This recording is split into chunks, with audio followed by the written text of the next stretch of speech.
ಚಾಲನೆಯನ್ನು ನೀಡಲಿದ್ದಾರೆ ದೇವರು ಮತ್ತು ಶಿಲ್ಪಾಶ್ರೀ.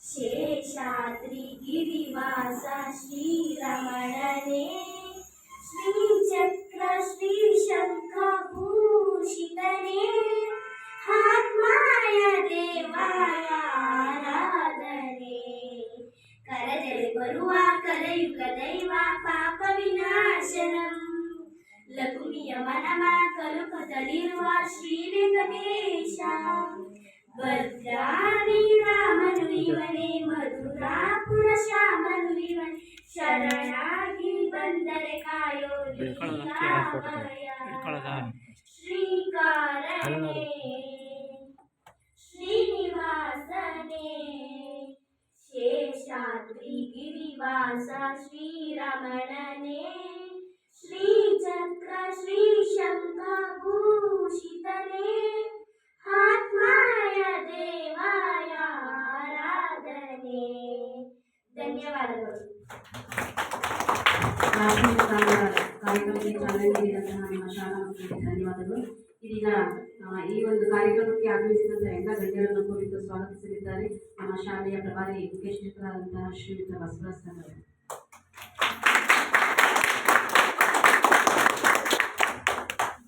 ಆದ್ಮೇಲೆ ಎಲ್ಲರಿಗೂ ಸ್ವಾಗತವನ್ನು ಕೊಡ್ತಾ ಕರ್ನಾಟಕ ಸರ್ಕಾರ ಜಿಲ್ಲಾ ಪಂಚಾಯತ್ ಮತ್ತು ತಾಲೂಕ್ ಪಂಚಾಯತಿ ಮಳವಳ್ಳಿ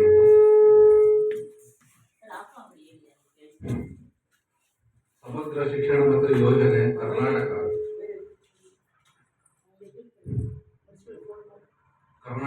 ಸಾಮಾಜಿಕ ಪರಿಶೋಧನೆ ಇಲಾಖೆ ಇವರ ಸಹಯೋಗದಲ್ಲಿ ಪ್ರತಿ ವರ್ಷವೂ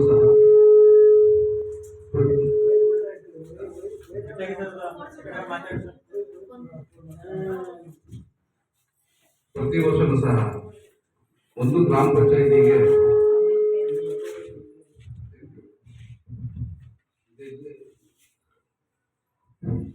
ಪ್ರತಿ ವರ್ಷವೂ ಸಹ ಏನಾಗಿದೆಪ್ಪ ಅಂದ್ರೆ ಒಂದು ಗ್ರಾಮ ಪಂಚಾಯಿತಿಗೆ 2 ಶಾಲೆಗಳನ್ನ ಆಯ್ಕೆ ಮಾಡಿಕೊಂಡು ಸಾಮಾಜಿಕ ಪರಿಶೋಧನೆ ಲೆಕ್ಕ ಪರಿಶೋಧನೆಯನ್ನ ಆಡಿಟ್ ಅನ್ನ ಮಾಡ್ತಾ ಇದ್ದಾರೆ. ಈ ಆಡಿಟಿಗೆ ಯಾವತ್ತಿನಪ್ಪ ಅಂತಂದ್ರೆ 19/2/2020 21/2/2026 ಈ ಆಡಿಟ್ ಲೆಕ್ಕ ಪರಿಶೋಧನೆ ಕಾರ್ಯಕ್ರಮ ನಡೀತಾ ಇದೆ. ಇವತ್ತು ಪೋಷಕರ ಸಭೆ ಮತ್ತು ಮಕ್ಕಳ ಸಭೆ ಮತ್ತು SDLC ಸಭೆಯನ್ನು ಸಹ ಆಯೋಜನೆ ಮಾಡಲಾಗಿದೆ. ಈ ಆಯೋಜನೆಗೆ ನಮ್ಮ ತಾಲೂಕಿನ ಲೆಕ್ಕ ಪರಿಶೋಧನೆ ಇಲಾಖೆಯ ನೋಡಲ್ ಅಧಿಕಾರಿಯಾದಂತಹ ಶ್ರೀಮತಿ ರೂಪರವರು ಆಗಮಿಸಿದ್ದಾರೆ. ಅವರಿಗೆ ಎಲ್ಲ ನಮ್ಮೆಲ್ಲರ ಪರವಾಗಿ ಮತ್ತು ವಿದ್ಯಾರ್ಥಿಗಳ ಪರವಾಗಿ ಪೋಷಕರ ವರ್ಗದ ಪರವಾಗಿ SDLC ಅಧ್ಯಕ್ಷರ ಮತ್ತು ಸಮಿತಿಯ ಪರವಾಗಿ ಸ್ವಾಗತವನ್ನು ಕೋರುತ್ತಾರೆ.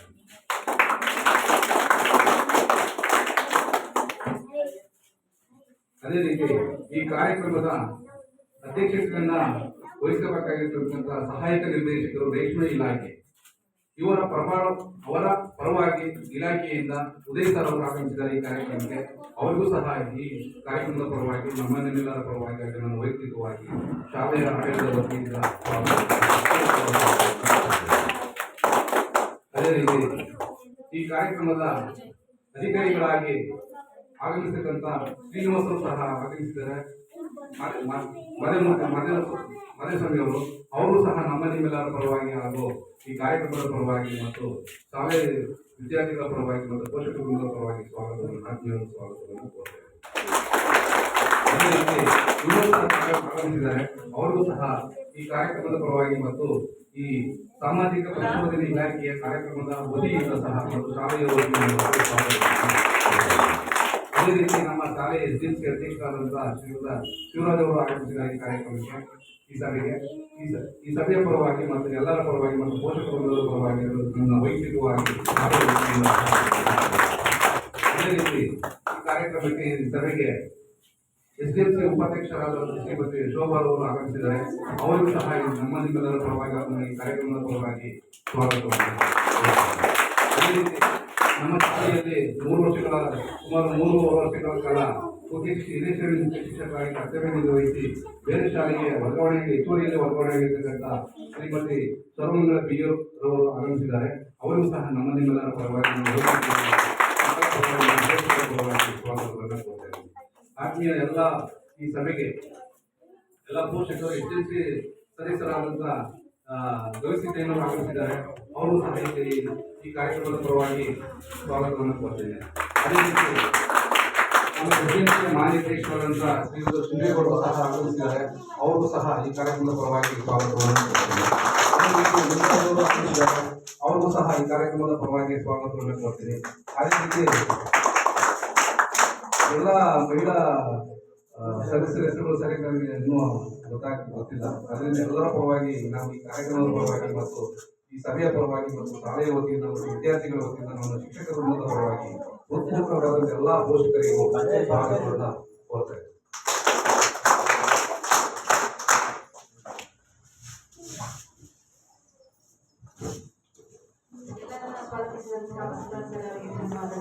ಇದೀಗ ಈ ಕಾರ್ಯಕ್ರಮಕ್ಕೆ ಗಿಡಕ್ಕೆ ನೀರಾಗುವ ಮುಖಾಂತರ ಒಂದು ಉದ್ಘಾಟನಾ ಸಮಾರಂಭವನ್ನು ಮಾಡಿಕೊಡ್ಬೇಕಂತ ಶ್ರೀಮತಿ ರೂಪಾ ಮೇಡಮ್ ಅವರು ತಾಲೂಕು ಕಾರ್ಯಕ್ರಮ ವ್ಯವಸ್ಥಾಪಕರು ಇವನ್ನ ಕೇಳ್ಕೊತಾರೆ. ಮತ್ತೆ ಸರ್ ಎಲ್ಲರೂ ಒಟ್ಟಾರೆ ಒಂದು ಗಿಡಕ್ಕೆ ನೀರಾಗುವ ಮುಖಾಂತರ ಒಂದು ಕಾರ್ಯಕ್ರಮದ ಒಂದು ಉದ್ಘಾಟನೆಯನ್ನು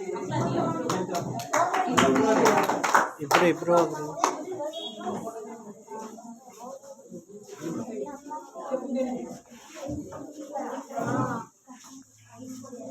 ಪುಟಿ ಹಿಂದೆ ಬಮ್ಮ.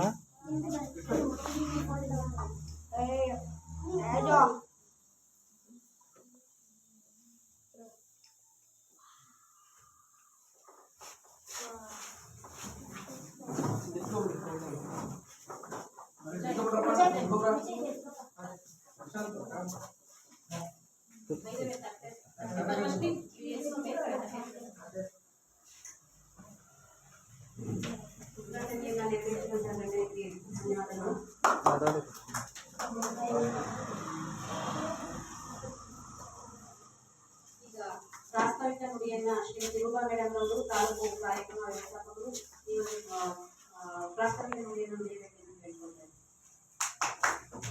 ಎಲ್ಲರಿಗೂ ನಮಸ್ತೆ. ಎಲ್ಲರಿಗೂ ಬೆಳಗಿನ ಶುಭೋದಯಗಳು.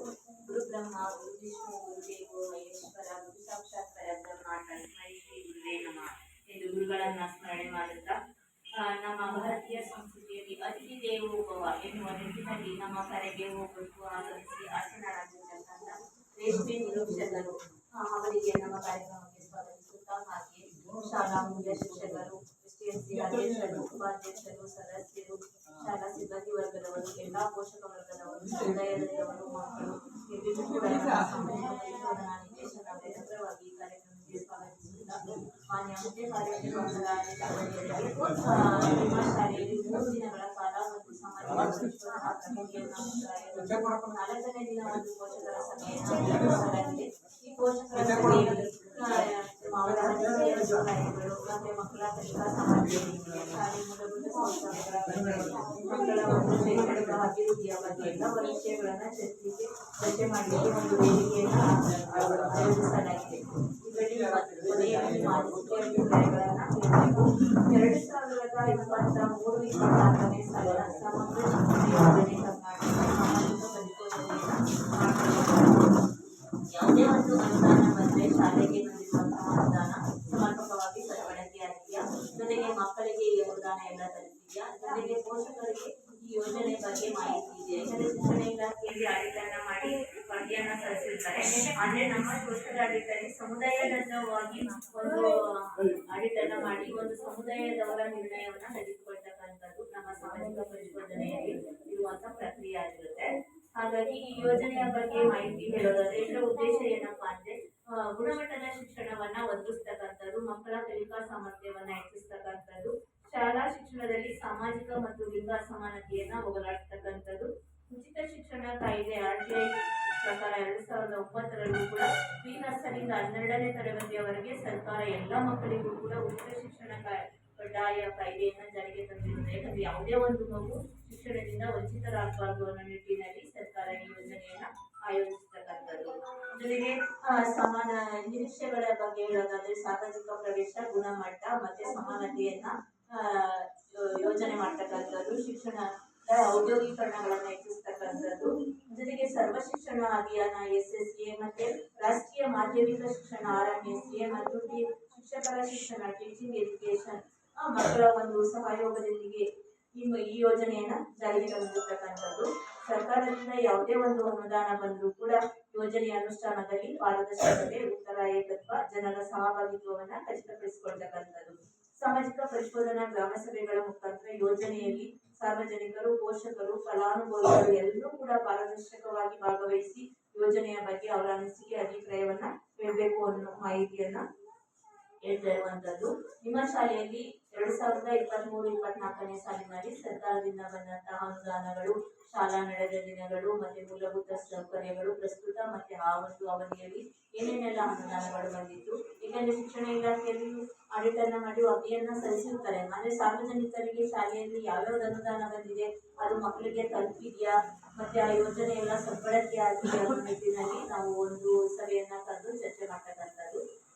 ನಾವು 2023-24 ಸಾಲಿನಲ್ಲಿ ಶಿಕ್ಷಣ ಇಲಾಖೆಯಲ್ಲಿ ವರದಿಯ ಪ್ರಶ್ನಾವಳಿಗಳನ್ನ ಕೊಟ್ಟಿದ್ದಾರೆ. ಆ ಪ್ರಶ್ನಾವಳಿಗಳ ಮುಖಾಂತರವನ್ನೇ ನಾವು ವರದಿಯನ್ನ ಮಾಡ್ತಕ್ಕಂಥದ್ದು. ಹಾಗೆ 242 ದಿನಗಳು ನಡೀಬೇಕಿತ್ತು, ಅದರಲ್ಲಿ 230 ದಿನಗಳು ಶಾಲೆ ನಡೆದಿರುವಂತದ್ದು. ಇನ್ನು 4 ಸ್ಥಳೀಯ ರಜೆಗಳನ್ನ ಮಂಜೂರು ಮಾಡಲಾಗಿದೆ, ಇನ್ನು 8 ಸರ್ಕಾರಿ ರಜೆಗಳನ್ನ ಮಂಜೂರು ಮಾಡಿರುವಂತದ್ದು. 4 ಸ್ಥಳೀಯ ರಜೆಗಳಪ್ಪ ಅಂದ್ರೆ ನಿಮ್ಮ ಗ್ರಾಮ ದೇವತೆಯ ಹಬ್ಬ ಆಗಿರ್ಬೋದು, ಈಗ ನೀವು ವಾರ ರಜಾ ಅಂತಿದ್ರು, ಮುಖ್ಯವಾಗಿ ಯಾವ ದಿನ ರಜೆ ಕೊಡ್ಬೇಕು ಮಕ್ಕಳಿಗೆ ಅಂತ ಪೋಷಕರು ಇಷ್ಟಪಡ್ತಾರೆ ಅಂತ ಒಂದು ದಿನ ರಜವನ್ನ ಮಾಡಿರ್ಬೋದು. ನಿರಂತರ ಮಳೆ, ಹೋದ ವರ್ಷ ಎಲ್ಲ ನಿರಂತರ ಮಳೆ ಇತ್ತಲ್ಲ, ಆದ್ರೆ ಒಂದು 4 ದಿನ ವರ್ಷದಲ್ಲಿ ರಜೆಗಳನ್ನ ಮಾಡಿರುವಂತದ್ದು. 8 ಸರ್ಕಾರಿ ರಜೆಗಳನ್ನ ಮಂಜೂರು ಮಾಡಿರುವಂತದ್ದು ಕಂಡು ಬಂದಿದೆ. ಇನ್ನು ಶಾಲಾ ಸರಾಸರಿ ದಾಖಲಾತಿ ಕುರಿತಂತೆ ಹೇಳೋದಾದ್ರೆ 2023-24ರಲ್ಲಿ 56 ಮಕ್ಕಳಿದ್ದು, ಅದೇ ಪ್ರಸ್ತುತ ಸಾಲಲ್ಲಿ ಈಗ 47 ಮಕ್ಕಳು ಇದ್ದಾರೆ. ಯಾಕಂದ್ರೆ ಪ್ರತಿ ವರ್ಷ ಸರ್ಕಾರಿ ಶಾಲೆಯಲ್ಲಿ ದಾಖಲಾತಿ ಹೆಚ್ಚಾಗ್ತಾ ಇರಬೇಕು.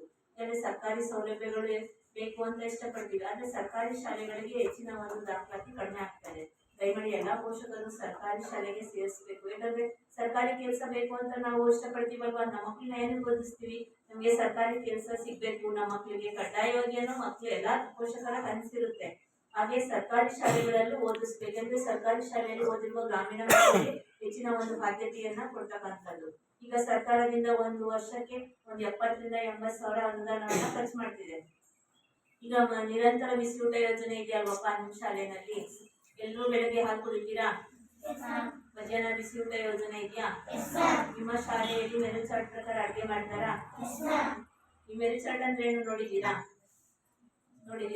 ಹೇಳ್ತೀರಾ ಯಾರಾದ್ರೂ? ಸೊ ವಾರದಲ್ಲಿ 6 ದಿನ ಏನೇನೆಲ್ಲ ಅಡುಗೆ ಮಾಡ್ಬೇಕು ನೋಡಿದ್ದೀರಾ? ಪೋಷಕರ ಯಾರಾದ್ರೂ ಗಮನಿಸಿದ್ದೀರಾ? ನಿಮ್ಮ ಅಡುಗೆ ಮನೆ ಹತ್ರ ಶಾಲಾವರಣದಲ್ಲಿ ಹಾಕಿರ್ತಾರೆ, ಗಮನಿಸಿದ್ದೀರಾ? ಮಕ್ಕಳು ಓದ್ತಿರ್ತೀರಾ? ಓದ್ಬೇಕು. ಯಾಕಂದ್ರೆ ಪ್ರತಿ ವಾರದಲ್ಲಿ 6 ದಿನ ಏನೇನು ಅಡುಗೆ ಮಾಡ್ಬೇಕು, ಮಕ್ಕಳ ಒಂದು ಅಪೌಷ್ಟಿಕತೆಯನ್ನ ಹೋಗಲಾಡಿಸುವ ನಿಟ್ಟಿನಲ್ಲಿ ಸರ್ಕಾರ ಒಂದು ಯೋಜನೆಯನ್ನ ತಂದಿರುವಂತದ್ದು. ಈಗ ಮೊದಲೆಲ್ಲ ಈಗ 1 ವರ್ಷದ ಹಿಂದೆ ಎಲ್ಲ ಮಂಗಳವಾರ ಶುಕ್ರವಾರ ಮಾತ್ರ ಮೊಟ್ಟೆ ಕೊಡ್ತಿದ್ರಲ್ವಾ, ಈಗ ಪ್ರತಿದಿನ ಕೊಡ್ತಾರಾ? ಎಲ್ರು ಪ್ರತಿದಿನ ಮೊಟ್ಟೆ ತಿಂತೀರಾ? ಈಗ ಮೊಟ್ಟೆ ಕೊಡುವಂತದ್ದು ಒಂದ್ ದಿನಕ್ಕೆ ನಿಮ್ಗೆ ಮಗುಗೆ 1 ಮೊಟ್ಟೆಗೆ 6 ರೂಪಾಯಿ. ಮುಖ್ಯ ಶಿಕ್ಷಕರಿಗೆ ಹೆಚ್ಚಿನ ಹೊರೆ ಆಗ್ತಿದೆ. ಯಾಕಂದ್ರೆ ಜಾಸ್ತಿ ಅದು ಹೊರಗಡೆ 7 ರೂಪಾಯಿ ಬೀಳ್ತಿದೆ ಮೇಡಮ್. ನಮ್ಮ ಸರ್ಕಾರದಿಂದ ಕೊಡುವಂತದ್ದು 6 ರೂಪಾಯಿ. ಮತ್ತೆ ಅದಕ್ಕೆ ಎಡಿಯುವಂತ ಅದಕ್ಕೆ 30 ಪೈಸೆ ಕೊಡ್ಬೇಕು, ಬೇಯಿಸೋದಕ್ಕೆ ಎಡಿಯೋದಕ್ಕೆ. ಯಾಕಂದ್ರೆ ಸರ್ಕಾರ ಒಂದು ನಿಟ್ಟಿನಲ್ಲಿ ಅವರ ಹೊರೆಯನ್ನ ನೋಡ್ತಾ ಇದೆ. ಮಕ್ಕಳ ಒಂದು ಶೈಕ್ಷಣಿಕ ಅಭಿವೃದ್ಧಿ ಮತ್ತೆ ಆರೋಗ್ಯದ ದೃಷ್ಟಿಯಿಂದ ಖರ್ಚು ಮಾಡ್ತಕ್ಕಂಥದ್ದು. ಎಲ್ಲಾ ಮಕ್ಕಳಿಗೂ ಅಪೌಷ್ಟಿಕತೆ ನಿರ್ವಹಣೆ ಆಗ್ಬೇಕು, ಪೌಷ್ಟಿಕಾಂಶ ಹೆಚ್ಚು ಸಿಗ್ಬೇಕು, ಪ್ರತಿದಿನ ತರಕಾರಿ ತಿನ್ಬೇಕು, ಸೊಪ್ಪುಗಳು ತಿನ್ಬೇಕು, ಮತ್ತೆ ಪ್ರತಿದಿನ ಒಂದೊಂದು ಪಲ್ಯ ಮಾಡ್ಬೇಕು ಅಂತೆಲ್ಲ ಮೆನು ಚಾರ್ಟ್ ಕೊಟ್ಟಿದ್ದಾರೆ. ನೀವು ಅದನ್ನ ಓದಿ ಒಂದ್ಸರಿ, ಓದಿಲ್ಲ ಅಂದ್ರೆ ಓದಿ. ಇವಾಗಾದ್ರೂ ಬಂದ ಓದಿ ಕೇಳಿ ನಿಮ್ಗೆ ಸೋಮವಾರ ಏನ್ ಅಡುಗೆ ಮಾಡಿಸಿದ್ರು, ಮಂಗಳವಾರ ಏನ್ ಮಾಡಿದ್ರು. ಈಗ ಮೊಟ್ಟೆ ತಿಂದಿರುವಂತ ಮಕ್ಕಳಿಗೆಲ್ಲ ನೀವು ಈ ಸತಿ ಎಲ್ಲ ಹಬ್ಬ ಒಂದ್ ವಾರ ಮೊಟ್ಟೆ ತಿನ್ನಲ್ಲ ಅಂತ ಇದ್ರು ಸರ್. ಎಲ್ರಿಗೂ ಬಾಳೆಹಣ್ಣು ತಿನ್ಬೇಕು ಅಂತ ಮೊಟ್ಟೆ ತಿಂದಿರುವಂತ ಮಕ್ಕಳಿಗೆ ಬಾಳೆಹಣ್ಣು ಕೊಡ್ತಾರೆ ಆಯ್ತಾ. ಮೊದಲೆಲ್ಲ ಬಾಳೆಹಣ್ಣು ತಿಂದಿರೋ ಮಕ್ಕಳಿಗೆ ಚುಕ್ಕಿ ಕೊಡ್ತೀವಿ, ಈಗ ಚುಕ್ಕಿನ ಕ್ಯಾನ್ಸಲ್ ಮಾಡಿ ಮೊಟ್ಟೆನೇ ಕೊಡ್ಬೇಕು ಅಂತ ಇದೆ. ನೀವು ಇಷ್ಟ ಇಲ್ಲ ಅಂದ್ರೆ ಮಾತ್ರ ಬಾಳೆಹಣ್ಣು ತಿನ್ಬೋದು, ಯಾಕಂದ್ರೆ ಅಪೌಷ್ಟಿಕತೆಯನ್ನು ಹೋಗಲಾಡಿಸ್ಬೇಕು, ಮಕ್ಕಳಿಗೆ ಬೆಳವಣಿಗೆ ಇರಬೇಕು, ಪ್ರತಿ ವರ್ಷ ತೂಕ ಹೆಚ್ಚಾಗ್ತಾ ಇರಬೇಕು, ಪ್ರತಿ ತಿಂಗಳು ನೀವು 5 weight ಹೆಚ್ಚಾಗಲಿ ಅನ್ನೋ ನಿಟ್ಟಿನಲ್ಲಿ ಸರ್ಕಾರ ಒಂದು ಈ ಯೋಜನೆಯನ್ನ ತಂದಿರ್ತಕ್ಕಂಥದ್ದು. ದೀರ್ಘಕಾಲಿಕ ಗೈರು ಹಾಜರಾಗುವ ಕುರಿತಂತೆ ಹೇಳೋದಾದ್ರೆ ಒಂದು ವಾರ 15 ದಿನ 2023-24 ಹಾಜರಾತಿ ಪ್ರಕಾರ ಯಾರು ಗೈರು ಹಾಜರಾಗಿಲ್ಲ. ಈ ಪ್ರಸ್ತುತ ಸಾಲಲ್ಲೂ ಕೂಡ ಯಾರು ಅಲ್ಲಲ್ಲಿ ಅಬ್ಸೆಂಟ್ ಆಗ್ತಾ ಇರ್ತೀರಾ, ಶಾಲೆಗೆ ತಪ್ಪಿಸ್ಕೊತಾ ಇರ್ತೀರಾ, ಒಂದ್ ವಾರ 15 ದಿನ 2 ದಿನ ಹುಷಾರಿಲ್ಲ ಅಂದ್ರೆ ತಪ್ಪಿಸ್ಕೊತಿರ್ತಾರೆ. ಪೋಷಕರು ಎಲ್ಲರೂ ಕಡಿಮೆ ಮಕ್ಕಳನ್ನ ಕಳಿಸ್ತೀರಾ ಪ್ರತಿದಿನ ಶಾಲೆಗೆ? ಈಗ ಮದ್ವೆ, ಗೃಹಪ್ರವೇಶ, ಹಬ್ಬ ಅಂತ ಎಲ್ಲರೂ ಹೊರಗಡೆ ಕರ್ಕೊಂಡೋಗೋ ಅಭ್ಯಾಸ ಉಂಟಾ? ಹೋಗ್ತೀರಾ ಮಕ್ಕಳ? ದಯಮಾಡಿ ಎಲ್ಲರೂ ಪ್ರತಿದಿನ ಶಾಲೆಗೆ ಕಳಿಸಿ. ರಜಾ ದಿನಗಳಲ್ಲಿ ನೀವು ಕರ್ಕೊಂಡೋಗಿ, ನಿಮಗೂ ಮಕ್ಕಳನ್ನ ಕರ್ಕೊಂಡು ಹೋಗ್ಬೇಕು, ಅವ್ರಿಗೂ ಹೋಗ್ಬೇಕನ್ನೋ ಖುಷಿ ಇರುತ್ತೆ. ಬಟ್ ಶಾಲೆ ದಿನ ಹೊರತುಪಡಿಸಿ ಬೇರೆ ದಿನ ಅವ್ರನ್ನ ಹೊರಗಡೆ ಕರ್ಕೊಂಡೋಗಿ, ಯಾಕಂದ್ರೆ ಅವತ್ತು ಪಾಠ ಮಾಡುವಂತ ಪಾಠಗಳು ಮಕ್ಕಳಿಗೆ ಅವತ್ತು ಮರ್ತು ಬಿಟ್ಟಿರ್ತಾರೆ, ನೆಕ್ಸ್ಟ್ ಹೇಳ್ಕೊಡಲ್ಲ ಕಂಟಿನ್ಯೂ. ಅವ್ರ ಎಫೆನಲ್ಲಿ ಕಲ್ತ್ಕೋಬೇಕಾಗುತ್ತೆ, ಯಾಕಂದ್ರೆ ಪ್ರತಿದಿನ ಹಾಜರಾತಿನೂ ಮುಖ್ಯ ಆಗುತ್ತೆ. ಯಾಕಂದ್ರೆ ಈಗ 7th ಮಕ್ಕಳು ನೆಕ್ಸ್ಟ್ ಹೈಸ್ಕೂಲಿಗೆ ಹೋಗ್ತಾರೆ. ಹೈಸ್ಕೂಲಿಗೆ ನೀವು 10th ಅಲ್ಲಿ ಅಟೆಂಡೆನ್ಸ್ ಕಡಿಮೆ ಆದ್ರೆ ಎಕ್ಸಾಮ್ಗೆ ಕೂರಿಸಲ್ಲ. ಹಾಗಾಗಿ ಎಲ್ಲ ಪ್ರತಿದಿನ ಶಾಲೆಗೆ ಬರಲಿ. ಒಂದು ಸರ್ಕಾರಿ ಸೌಲಭ್ಯಗಳು ಜೊತೆಗೆ ಸರ್ಕಾರಿ ಶಾಲೆಗಳು ಹೆಚ್ಚಿನ ಅಭಿವೃದ್ಧಿ ಆಗಲಿ ಅನ್ನೋ ನಿಟ್ಟಿನಲ್ಲಿ ಸರ್ಕಾರ ಈ ಆಡಿಟ್ ಮತ್ತೆ ಪ್ರಸ್ತುತ ಒಂದು ಪ್ರಕ್ರಿಯೆಗಳನ್ನ ಮಾಡ್ತಕ್ಕಂಥದ್ದು. ಯಾಕಂದ್ರೆ ಇದು ಒಂದು ಪ್ರಚಾರ ಆಗ್ಬೇಕು ಸರ್ಕಾರಿ ಶಾಲೆಗಳಲ್ಲಿ. ಈಗ ನಿಮ್ಗೆ ಮೇ ತಿಂಗಳಲ್ಲಿ ನಿಮ್ಮ ಶಾಲೆ ಓಪನ್ ಆಗುತ್ತೆ ಅಲ್ವಾ, ಅವಾಗೆಲ್ಲ ಟೀಚರ್ಸ್, STMC ಅಧ್ಯಕ್ಷರು ನಿಮ್ಮ ಮನೆ ಭೇಟಿ ಮಾಡ್ತಾರ. ದಾಖಲಾತಿಗೆ ಸೇರಿಸಿ ನಮ್ಮ ಶಾಲೆ ಸೌಲಭ್ಯಗಳು, ಶಿಕ್ಷಕರಿರ್ಬೋದು, ಈಗ 1ನೇ ಕ್ಲಾಸಿಗೆ ಅಡ್ಮಿಷನ್ ಮಾಡ್ಬೇಕು ಅಂದ್ರೆ ದಾಖಲಾತಿ ಆಂದೋಲನ ಮಾಡ್ಬೇಕು, ಪ್ರಚಾರ ಮಾಡ್ಬೇಕು. ನಿಮ್ಮ ಶಾಲೆಯಲ್ಲಿ ಅದನ್ನ ಮಾಡ್ತಾರ? ಬರ್ತಿರ್ತಾರ ಪೋಷಕರೇ ಮನೆಗೆ ಬಂದು ಹೇಳ್ತಿರ್ತಾರ? ಈಗ ಅದು ಒಂದು ಪ್ರಶ್ನಾವಳಿ ಇದೆ. ಪೋಷಕರು ಮನೆ ಭೇಟಿ ಮಾಡಿ ದಾಖಲಾತಿನ ಹೇಗೆ ಹೆಚ್ಚು ಮಾಡಲಿಕ್ಕೆ ಪ್ರಚಾರ ಮಾಡ್ತಾರೆ ಅಂತ ಹೇಳಿ. ಶಿಕ್ಷಕರ ಜೊತೆಗೆ ಸಮುದಾಯದವ್ರದ್ದು ಕೂಡ ಒಂದು ಸಹಕಾರ ಬೇಕು. ಶಿಕ್ಷಕರು ಬಂದು ಕೇಳಿದ್ರೆ ನೀವು ಸಹಕರಿಸಬೇಕು. ಯಾಕಂದ್ರೆ ಸರ್ಕಾರಿ ಕೆಲಸಗಳು ಬೇಕು ಅಂತ ಹೇಳ್ತೀವಿ, ಸರ್ಕಾರಿ ಸೌಲಭ್ಯಗಳನ್ನ ತಗೋತೀವಿ. ಈಗ ಸರ್ಕಾರಿ ಶಾಲೆಗಳು ಕೂಡ ಅಭಿವೃದ್ಧಿ ಆಗ್ಬೇಕು, ಜೊತೆಗೆ ಸರ್ಕಾರಿ ಕೆಲಸಗಳು ಬೇಕು ಅಂತ ಇಷ್ಟಪಡ್ತೀವಲ್ವಾ. ಹಾಗಾಗಿ ಸರ್ಕಾರಿ ಶಾಲೆಗಳನ್ನು ಕೂಡ ಅಭಿವೃದ್ಧಿ ಮಾಡಿ ಅನ್ನೋ ನಿಟ್ಟಿನಲ್ಲಿ ಸರ್ಕಾರ ಈ ಒಂದು ಎಲ್ಲಾ ಪ್ರಕ್ರಿಯೆಯನ್ನ ಮಾಡ್ತಕ್ಕಂಥದ್ದು. ಇನ್ನು ಅಗತ್ಯ ನಿಯೋಜನೆ ಕುರಿತಂತೆ ಶಿಕ್ಷಕರ ಬಗ್ಗೆ ಹೇಳೋದಾದ್ರೆ, ನಿಮ್ಮಲ್ಲಿ 2 ಸರ್ಕಾರಿ ಶಿಕ್ಷಕರು, 2 ಅನುದಾನಿತ ಅಂದ್ರೆ ಅತಿಥಿ ಶಿಕ್ಷಕರಾಗಿ ಬೋಧನಾ ಕಾರ್ಯವನ್ನ ಮಾಡ್ತಿದ್ದಾರೆ. ನಮ್ಮ ಆಡಿಟ್ ಅವಧಿಯಲ್ಲಿ ಸರ್ವಮಂಗಳ ಮೇಡಮ್ ಅವರು 3 ವರ್ಷ 5 ತಿಂಗಳು ಒಂದು ಮುಖ್ಯ ಶಿಕ್ಷಕರಾಗಿ ಅವರ ಒಂದು ಅವಧಿಯ ಒಂದು ಅನುದಾನವನ್ನೇ ಖರ್ಚು ಮಾಡಿರುವಂತದ್ದು. ಈಗ ಪ್ರಸ್ತುತ ಸಾಲಿನಲ್ಲಿ ಬಸವರಾಜು ಸರ್ 6 ತಿಂಗಳಿಂದ ಒಂದು ಮುಖ್ಯ ಶಿಕ್ಷಕರಾಗಿ ಕೆಲಸವನ್ನ ನಿರ್ವಹಣೆ ಮಾಡ್ತಿದ್ದಾರೆ. ಇನ್ನು ಶ್ರುತಿ ಮೇಡಮ್ ಅವರು 6 ವರ್ಷ, ಕಾವ್ಯ ಅವರು ಅತಿಥಿ ಶಿಕ್ಷಕರು, ಮತ್ತೆ ಸಿದ್ದಮ್ಮ ಅವರು ಅತಿಥಿ ಶಿಕ್ಷಕರಾಗಿ ಬೋಧನಾ ಕಾರ್ಯವನ್ನ ನಿರಂತರವಾಗಿ ಮಾಡ್ಕೊಂಡು ಹೋಗ್ತಾ ಇರೋದು ಕಂಡು ಬಂದಿದೆ. ಮಕ್ಕಳ, ನೀವೆಲ್ಲರೂ ಚೆನ್ನಾಗಿ ಪಾಠ ಮಾಡ್ತಾರಾ? ಎಲ್ರು ಎಷ್ಟು ಗಂಟೆಗೆ ಬರ್ತಾರೆ ಶಿಕ್ಷಕರೆಲ್ರು? 9:30ಗೆ. ನೀವೆಲ್ಲರೂ ಎಷ್ಟು ಗಂಟೆಗೆ ಬರ್ತೀರಾ? 9 ಗಂಟೆಗೆ ಬಂದಿರ್ತೀರಾ. ಎಲ್ರು ಸ್ಥಳೀಯ ಮಕ್ಕಳೇನಾ? ಹೋಗುವಂತ ಸಮಯ ಎಷ್ಟಿರುತ್ತೆ? 4:15 ಹೋಗ್ತೀರಾ? ಶಿಕ್ಷಕರು ಎಲ್ಲರೂ ಒಟ್ಟಿಗೆ ಹೋಗ್ತಾರಾ? ಇದನ್ನೇ ಮಾರ್ಗಸೂಚಿ ಪ್ರಕಾರ ಎಲ್ಲಾ ಶಿಕ್ಷಕರು 9:30ಗೆ ಹಾಜರಾಗಬೇಕು. ಮಕ್ಕಳ ಜೊತೆಗೆ ಅವರು ಕೂಡ ಪ್ರೇಯರ್ ಅಲ್ಲಿ ಭಾಗವಹಿಸಬೇಕು. ಎಲ್ಲ ಭಾಗವಹಿಸ್ತಾರಾ? ನಿಮ್ಮ ಪ್ರೇಯರ್ ಅಲ್ಲಿ ಪ್ರತಿಜ್ಞೆ ಎಲ್ಲ ಮಾಡಿಸ್ತಾರಾ? ನ್ಯೂಸ್ ಪೇಪರ್ ಓದ್ತೀರಾ? ಪ್ರತಿದಿನ ಯಾವ ನ್ಯೂಸ್ ಪೇಪರ್ ಓದ್ತೀರಾ? ಎಲ್ಲರೂ ಓದ್ತೀರಾ? ಹಾಜರಾತಿ ಪ್ರಕಾರ ಇವತ್ತೇನೋ ನಿಮ್ ಶಿಕ್ಷಕರು ಬರ್ತು ಬಂದಿದೀವಿ ಅಂದ್ರು, ನಾವು ಪ್ರೇಯರ್ಗೆ ಭಾಗವಹಿಸ್ಬೇಕಂತಾನೆ ಬೇಗ ಬಂದ್ವಿ, ಇವತ್ತು ಬರ್ತು ಇದು ಪೇಪರ್ ತರದ್ದು ಅಂದ್ರು. ಬೇರೆ ದಿನಗಳೆಲ್ಲ ಓದ್ತೀರಾ? ಕನ್ನಡ, ಇಂಗ್ಲಿಷ್ ಪೇಪರ್ ಓದೋದ್ರಿಂದ ನಿಮ್ಮ ಇಂಗ್ಲಿಷ್ ನಾಲೆಡ್ಜ್ ಕೂಡ, ಮಾತಾಡೋದ್ರಲ್ಲೂ ಕೂಡ ಅಭ್ಯಾಸ ಆದ್ರೆ ಉತ್ತಮವಾದ ಒಂದು ಮಾಹಿತಿಯನ್ನ ಕಲೆ ಹಾಕೋಬಹುದು. ಯಾಕಂತ ಈಗ ಕೆಲವು ನ್ಯೂಸ್ ಪೇಪರ್ಗಳಲ್ಲಿ ಗೈಡ್ಲೈನ್ಸ್ ಗಳಿರುತ್ತೆ. ನೀವು ಕಾಂಪಿಟೇಷನ್ ಎಕ್ಸಾಮ್ ಬರೀಬೇಕು ಅಂತ ಅಂದ್ರೆ ಅದರಲ್ಲಿ ಕೆಲವು ಮಾಹಿತಿಗಳನ್ನ ನೀವು ನೋಟ್ ಮಾಡ್ಕೊಂಡ್ರೆ ಉತ್ತಮ. ಈಗ ನೀವು ಪ್ರತಿದಿನ ಶಾಲೆಗೆ ಬರ್ತೀರಾ, ನೀವ್ ಏನಾದ್ರೂ ಹಾಕ್ಬೇಕು ಅಂತ ಒಂದು ಕನಸನ್ನ ಇಟ್ಕೊಂಡಿರ್ತೀರಾ ಅಲ್ವಾ? ಶಾಲೆಗೆ ಬರೋದು ಏನಕ್ಕೆ ಹೇಳಿ? ಓದಿ ಏನಾಗ್ಬೇಕಂತ ಅನ್ಕೊಂಡಿರ್ತೀರಾ? ಒಬ್ಬೊಬ್ಬರಾಗಿ ಹೇಳಿ. ಡಾಕ್ಟರ್ ಆಗ್ಬೇಕಂತಿದ್ದೀರಾ? ನೀವು ಡಾಕ್ಟರ್. ನೆಕ್ಸ್ಟ್ ಎಲ್ಲರೂ ಡಾಕ್ಟರ್ ಜಾಸ್ತಿ ಆಗ್ಬಿಡ್ತಾರೆ ನಿಮ್ ರಾಮನಗರಲ್ಲಿ. ಡಾಕ್ಟರ್ ಅಂದ್ರೆ ಪೇಷಂಟ್ ಡಾಕ್ಟರ್ ಆದಷ್ಟು ಪೇಷಂಟ್ಗಳ ಸಂಖ್ಯೆ ಜಾಸ್ತಿ ಆಗ್ತದೆ. ನೀವು ಡಾಕ್ಟರ್ ಆಗ್ತೀರಾ? ಪೊಲೀಸ್ ಆಗ್ಬೇಕಂತ ಕನ್ಸ್ಕೊಂಡಿದ್ದೀರಾ? ನೆಕ್ಸ್ಟ್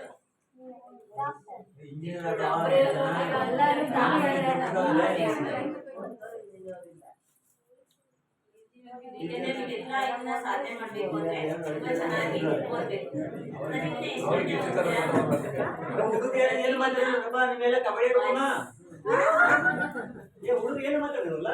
ಅವ್ರು ಪೊಲೀಸ್ ಆವಾಗ ದೊಡ್ಡದಾಗ ಹೊಡಿಗೆ ವಯಸ್ಸು ಹೇಳ್ಬೇಕು ಏನಾಗ್ಬೇಕಂತ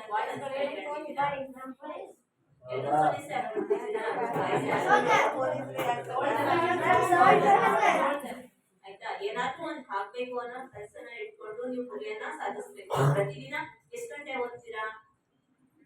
1 ಗಂಟೆನಾ, ಅರ್ಧ ಗಂಟೆನಾ, ಅಥವಾ 2 ಗಂಟೆನಾ, 3 ಗಂಟೆ ಓದ್ತೀರಾ ಪ್ರತಿದಿನ? 3 ಗಂಟೆ ಓದೋರು ಯಾರು? ಅದಕ್ಕೆ 3 ಗಂಟೆಗೆ ಓದಿದ್ರೆ ನೀವು ಒಳ್ಳೆ IAS ಆಫೀಸರ್ ಆಗ್ಬಿಡ್ತೀಯ. KSA ಮಾಡ್ಬೋದು. ಪ್ರತಿದಿನ 3 ಗಂಟೆ ಓದಿದ್ರೆ ಎಷ್ಟು ಗಂಟೆ ಓದ್ತೀರಾ? ಓದ್ಬೇಕಲ್ವಾ? ನಿಮ್ಗೆ ಹೋಮ್ವರ್ಕ್ ಕೊಡ್ತಾರೆ, ನೋಟ್ಸ್ ಎಲ್ಲ ಬರಿಬೇಕು, ಓದ್ಬೇಕು. ನೆಕ್ಸ್ಟ್ ಮಾರನೇ ದಿನ ನಿಮ್ಮ ಟೀಚರ್ಸ್ ಏನು ಕ್ವಶನ್ ಕೇಳಲ್ವಾ? ಕೇಳಲ್ವಾ? ಹಾಗಾದ್ರೆ ಎಷ್ಟು ಗಂಟೆ ಓದ್ತೀರಾ ನೀವು ಪ್ರತಿದಿನ? ಅರ್ಧ ಗಂಟೆನಾ, 1 ಗಂಟೆ? ಯಾಕಂದ್ರೆ ಯಾವುದೇ ಒಂದು ನೀವು ಕೆಲಸ ಮಾಡ್ಬೇಕಂದ್ರೆ ನೀವು ಫಿಕ್ಸ್ ಆಗ್ಬೇಕು. 1 ಗಂಟೆ ಓದ್ಬೇಕು ಅಥವಾ 2 ಗಂಟೆ ಓದ್ಬೇಕು. ಈಗ 3 ಗಂಟೆ ಓದೋರು ಪೋಷಕರು ಬಂದಿದ್ದೀರಾ? ಓದ್ತಾರ? ಓದಿ, ತುಂಬಾ ಒಳ್ಳೆಯದು. ಯಾಕಂದ್ರೆ ಆ ತರ ಮಕ್ಕಳು ಒಳ್ಳೆ ಒಂದು ಶಿಕ್ಷಣವನ್ನ ಪಡೆದು ಅವರ ಜೀವನದಲ್ಲಿ ಒಂದು ಉತ್ತಮವಾದ ಒಂದು ಸಾಧನೆಯನ್ನ ಮಾಡ್ಲಿಕ್ಕೆ ಅನುಕೂಲ ಆಗುತ್ತೆ. ಅವಳ ಕನಸಿಗೆ ನೀವು ಕೂಡ ಸಪೋರ್ಟ್ ಮಾಡಿ ಅಂತ ಎಲ್ಲರೂ ಕೂಡ ಹಾರೈಸೋಣ. ಅವರು ಒಳ್ಳೆ ಡಾಕ್ಟರ್ ಆಗಿ, ಯಾಕಂದ್ರೆ ನಿಮ್ಮ ರಾಮನಗರ ಗ್ರಾಮಕ್ಕೆ ಒಳ್ಳೆ ಡಾಕ್ಟರ್ ಆಗಿ, ಯಾಕಂದ್ರೆ ಈ ಗ್ರಾಮದಲ್ಲಿ ಎಲ್ಲೂ ಇರಲ್ಲ, ಬೇರೆ ಬೇರೆ ಕಡೆ ಇರ್ತಾರೆ.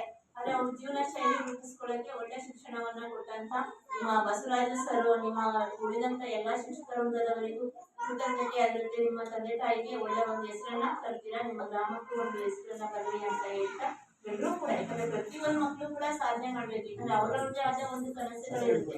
ಆ ಕನಸುಗಳನ್ನ ಈಡೇರಿಸಬೇಕು ಅಂತ ಹೇಳ್ತಾ ನೆಕ್ಸ್ಟ್ ಪ್ರಶ್ನಾವಳಿ ಬಗ್ಗೆ ಹೇಳೋದಾದ್ರೆ, ವಿಶೇಷ ಅಗತ್ಯವುಳ್ಳ ಮೌಲ್ಯಮಾಪನದ ಬಗ್ಗೆ ಹೇಳೋದಾದ್ರೆ 2023-24ರಲ್ಲಿ ವಿಶಾಲ್ 3ನೇ ತರಗತಿ, ಧನುಶ್ರೀ 2ನೇ ತರಗತಿ ಅವರಿಗೂ ಕೂಡ ಒಂದು ವಿಶೇಷ ಚೇತನರ ಒಂದು ಅನುದಾನ ಕೂಡ ಸರ್ಕಾರದಿಂದ 4,000 ಚಿಲ್ಲರೆಯನ್ನು ಅನುದಾನ ಕೊಟ್ಟಿದ್ದಾರೆ. ಆ ಅನುದಾನ ಆ ಮಕ್ಕಳಿಗೆ ತಲುಪಿದೆ ಅಂತೇಳಿ ನಾವು ಮನೆ ಭೇಟಿಯನ್ನ ಮಾಡುವಂತ ಸಂದರ್ಭದಲ್ಲಿ ಮಾಹಿತಿಯನ್ನ ತಗೊಂಡಿದ್ದೀವಿ. ಯಾಕಂದ್ರೆ ಬಂದಂತ ಅನುದಾನ ಮಕ್ಕಳಿಗೆ ಸಮರ್ಪಕವಾಗಿ ತಲುಪಬೇಕು, ಅದು ಸದ್ಬಳಕೆ ಆಗ್ಬೇಕು ಅನ್ನೋ ನಿಟ್ಟಿನಲ್ಲಿ ನಾವು ಅವರ ಮನೆ ಭೇಟಿಯನ್ನು ಮಾಡಿ ಪೋಷಕರು ಕೂಡ ಅನುದಾನ ತಲುಪಿದೆ ಅಂತ ಮಾಹಿತಿಯನ್ನ ಕೇಳಿದ್ದಾರೆ. ಇನ್ನು ಮಕ್ಕಳ ಲೈಂಗಿಕ ಕಿರುಕುಳಕ್ಕೆ ಸಂಬಂಧಪಟ್ಟಂತೆ ಒಂದು ಪ್ರಶ್ನಾವಳಿಗೆ ಈ ಮಾಸ್ಟರ್ ಹೊಡಿತಾರ ಏನಾದ್ರೂ ಆತರ ಏನಾದ್ರೂ ಪ್ರಕ್ರಿಯೆ ಉಂಟಾ? ತಪ್ಪು ಮಾಡಿದ್ರೆ ಹೊಡಿತಾರೆ. ಶಾಲೆಗೆ ಲೇಟ್ ಆಗಿ ಬಂದ್ರೆ ಬರ್ತಿದ್ದೀರಾ? ಟೈಮ್ ಬರ್ತೀರಾ? ಗುಡ್ ಟಚ್ ಬ್ಯಾಡ್ ಟಚ್ ಬಗ್ಗೆ ಎಲ್ಲ ಹೆಣ್ಮಕ್ಳಿಗೆ ನಿರ್ವಹಣೆ ಮಾಡ್ತಾರಾ? ಈಗ ಒಂದು ಪ್ರಶ್ನಾವಳಿಯಲ್ಲಿ ಕೇಳ್ತಾ ಇರೋದು, ಕೆಲವು ಶಾಲೆಗಳಲ್ಲಿ ಅಲ್ಲ, ಎಲ್ಲಾ ಶಾಲೆಗಳಲ್ಲೂ ಅಲ್ಲ, ಕೆಲವು ಶಾಲೆಗಳಲ್ಲಿ ಆತರ ಪ್ರಕ್ರಿಯೆ ಇರುತ್ತೆ. ತುಂಬಾ ಹೊಡೆಯುವಂಥದ್ದು, ಮಕ್ಕಳಿಗೆ ಮತ್ತೆ ಪಾಠ ಕೇಳಿದ್ರೆ ಅರ್ಥ ಆಗಿಲ್ಲ ಅಂದ್ರೆ ಹೊಡೆಯುವಂಥದ್ದು, ಆತರ ಹಿಂಸೆ ಕೆಲವು ಶಾಲೆಗಳಲ್ಲಿ ಇರುತ್ತೆ. ಎಲ್ಲಾ ಶಾಲೆಗಳು ಅಂತ ಹೇಳ್ತೀರಾ. ನಿಮ್ಮ ಶಾಲೆಯಲ್ಲಿ ಉತ್ತಮವಾದ ಗುಡ್ ಟಚ್ ಬ್ಯಾಡ್ ಟಚ್ ಬಗ್ಗೆ ನಿರ್ವಹಣೆ ಮಾಡ್ತಿದ್ರೆ ಇನ್ನೂ ಕೂಡ ಉತ್ತಮ ಅಂತ ಹೇಳ್ತಾ, ನಿಮ್ಮ ಅನುಸಾರ ಹರ ವಿದ್ಯಾರ್ಥಿಗಳಿಗೆ ಸಾರಿಗೆ ಭತ್ಯೆ ಬಳಸಿರೋ ಬಗ್ಗೆ ಹೇಳೋದಾದ್ರೆ 5 ಕಿಲೋಮೀಟರ್ ದೂರ ಏನಾದ್ರೂ ನಿಮ್ಮ ಶಾಲೆಗೆ ಬಂದ್ರೆ, ಅಂದ್ರೆ ಪಕ್ಕದ ಗ್ರಾಮದಿಂದ ನಿಮ್ಮ ರಾಮನಗರ ಶಾಲೆಗೆ ಬಂದ್ರೆ 6,000 ಅನುದಾನವನ್ನ ಖರ್ಚು ಮಾಡಿಕೊಡ್ಬೇಕು ಅಂತ ಇದೆ. ಆದ್ರೆ ನೀವೆಲ್ಲರೂ ಕೂಡ ಸ್ಥಳೀಯ ಮಹಿಳೆ ಆಗಿರೋದ್ರಿಂದ 1 ಕಿಲೋಮೀಟರ್, ಅರ್ಧ ಕಿಲೋಮೀಟರ್ ಬರೋದ್ರಿಂದ ಯಾವುದೇ ಒಂದು ಸಾರಿಗೆ ಭತ್ಯೆಯನ್ನ ಖರ್ಚು ಮಾಡಿಲ್ಲ. ಇನ್ನು ಶಾಲಾ ಕಟ್ಟಡ ಮತ್ತು ಪೀಠೋಪಕರಣ ಲಭ್ಯತೆ ಬಗ್ಗೆ ಹೇಳೋದಾದ್ರೆ, ನಿಮ್ಮ ಶಾಲೆಯಲ್ಲಿ 7 ಕೊಠಡಿಗಳು ಇರುವುದು ಕಂಡು ಬಂದಿದೆ. ಇನ್ನು ದಲಿತರಿಗೆ 1, LKG-UKG-ಗೆ 1, 4ನೇ ತರಗತಿಗೆ 4 ಕೊಠಡಿಗಳು, 1 ಅಡುಗೆ ಮನೆ, ಒಟ್ಟು 7 ಕೊಠಡಿಗಳು ಇರುವುದು ಬೋಧನಾ ಕಾರ್ಯಕ್ಕೆ ಹೊರತುಪಡಿಸಿ ಬೇರೆ ಯಾವುದೇ ಒಂದು ಚುನಾವಣೆಗೆ ಬಿಟ್ಟು ಮತ್ತೆ ಶಿಕ್ಷಣಕ್ಕೆ ಬಿಟ್ಟು ಯಾವುದಕ್ಕೆ ಒಂದು ಕೊಠಡಿಗಳನ್ನ ಬಳಸುವಂತಿಲ್ಲ. ಆ ನಿಯಮಾನುಸಾರ ವಿದ್ಯಾರ್ಥಿ ಶಿಕ್ಷಣಕ್ಕೆ ಮತ್ತು ರಕ್ಷಣೆಗಷ್ಟೇ ಬಳಸ್ತೀವಿ ಅಂತ ಮಾಹಿತಿಯನ್ನ ಕೊಟ್ಟಿದ್ದಾರೆ.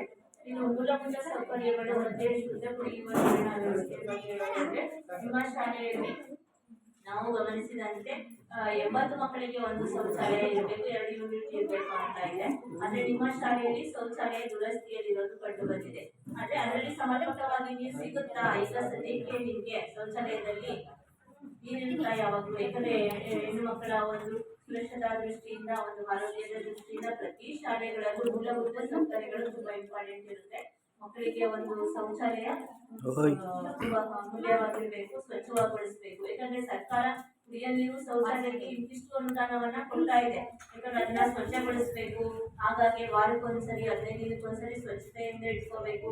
ಮಕ್ಕಳಿಗೆ ಒಂದು ಬಿಸಿ ಆದ ನಂತರ ಸಾಕಷ್ಟು ಕುಡಿಯ ನೀರನ್ನ ಕೊಡ್ಬೇಕು ಅಂತೇಳಿ ನಿಟ್ಟಿನಲ್ಲಿ ನಿಮ್ಗೆ ಸಾಕಷ್ಟು ಶುದ್ಧ ಕುಡಿಯುವ ನೀರನ್ನ ಕೊಡ್ತಿದಾರಪ್ಪ? ಆರ್ಒ ಪ್ಲಾಂಟ್ ಇಂದ ತರಿಸ್ತಿದ್ರಾ? ಈಗ ಕಾವೇರಿ ನೀರು ಕೊಡ್ತಾರ, ನಿಮ್ಗೆ ಆರ್ಒ ಪ್ಲಾಂಟ್ ಇಂದ ತರಿಸಿರೋ ನೀರು ಕೊಡ್ತಿದಾರ? ಕಾವೇರಿ ನೀರು. ಯಾಕಂದ್ರೆ ಸರ್ಕಾರದಿಂದ ಕುಡಿಯೋಕೆ ನೀರಿಗೆ ಅನುದಾನ ಬಂದಿದೆ, ಖರ್ಚು ಮಾಡಿದ್ದಾರೆ. ಆರ್ಒ ಪ್ಲಾಂಟ್ ಇಂದ ತಂದು ಕೊಡ್ಬೇಕು ಅನ್ನೋ ನಿಟ್ಟಿನಲ್ಲಿ ನಾವು ಕೇಳ್ತಾ ಇದೀವಿ. ಪ್ರತಿದಿನ ಎಷ್ಟು ನೀರು ಕುಡಿತೀರಾ? ಅರ್ಧ ಲೀಟ್ರಾ, 1 ಲೀಟ್ರಾ, 2 ಲೀಟರ್ ಎಷ್ಟು ಕುಡಿತೀರಾ? ಎಷ್ಟು ಕುಡಿತೀರಾ ಹೇಳ್ಬೇಕು. ಯಾಕಂದ್ರೆ ಇದು ನಿಮ್ಮ ಸಭೆ, ನಿಮ್ಮ ಪ್ರಶ್ನಾವಳಿಗಳು. ನೀವೇನ್ ಹೇಳ್ತೀರಾ? ನೀವು ಸಾಕಷ್ಟು ನೀರಿಗೆ ಖರ್ಚು ಮಾಡಿದ್ದಾರಲ್ವಾ? ಸರ್ಕಾರ ಅನುದಾನ ಖರ್ಚು ಮಾಡಿದ್ದಾರೆ, ಅದು ನಿಮ್ಗೆ ತಲುಪಿದ್ಯಾ? ಕುಡಿತೀರಾ ಸಾಕಷ್ಟು? ಪ್ರತಿದಿನ ಊಟ ಆದ್ಮೇಲೆ ಒಂದಿನ 1 ಲೀಟರ್ ನೀರನ್ನ ಕುಡಿಲೇಬೇಕು ನೀವು. ಶಾಲೆಗೆ ಹೋಗೋ ಮನೆಯಿಂದ ಬೆಳಗ್ಗೆ 9 ಗಂಟೆಗೆ ಬರ್ತೀರಾ, 4:15ವರೆಗೂ ಇರ್ತೀರಾ, ಆಯ್ತಲ್ವಾ? 4:15 ಇರ್ತೀರಾ? ಈಗ 1 ಲೀಟರ್ ಅಂತ ಕುಡಿತೀರಾ? ಬೆಳಿಗ್ಗೆ ಬಂದ್ರೆ ಶಾಲೆಯಿಂದ ಹೋಗುವವರೆಗಾದ್ರು. ಯಾಕಂದ್ರೆ ಹೆಣ್ಮಕ್ಳಿಗೆ ಅಡ್ಗೆ ಅಮ್ಮ ಬಿಸಿನೀರು ಬೇಕು ಅಂದ್ರೂ ಕೂಡ ಬಿಸಿನೀರನ್ನ ಕೊಡ್ಬೇಕು. ಈಗ ಆರೋಗ್ಯ ಸಮಸ್ಯೆ ಇದ್ರೆ, ಬೆನ್ನಿಗೆ ಈ ತರ ಒಂದು ಪ್ರಕ್ರಿಯೆ ಏನಾದ್ರು ಇದ್ರೆ ಮಕ್ಕಳಿಗೆ ಬಿಸಿನೀರನ್ನ ಕೈಸ್ಕೊಡ್ತಾರೆ. ಕೇಳ್ತೀರಾ ನೀವೇನಾದ್ರು? ಕೇಳಲ್ವಾ? ಕೇಳಿ. ನಿಮ್ಗೆ ಕೊಟ್ಟಿಲ್ಲ ಅಂದ್ರೆ ನೀವು ಮಾಹಿತಿಯನ್ನ ಹೇಳಿ, ಬೇಕಾದ್ರೆ ನಾವು ಅದನ್ನ ವರದಿನ ತೋರಿಸ್ತೀವಿ. ಕುಡಿತೀರಾ ನೀರು? ಮುಂದಿನ ದಿನಗಳಲ್ಲಾದ್ರೂ ಕುಡಿತೀರಾ ಸಾಕಷ್ಟು?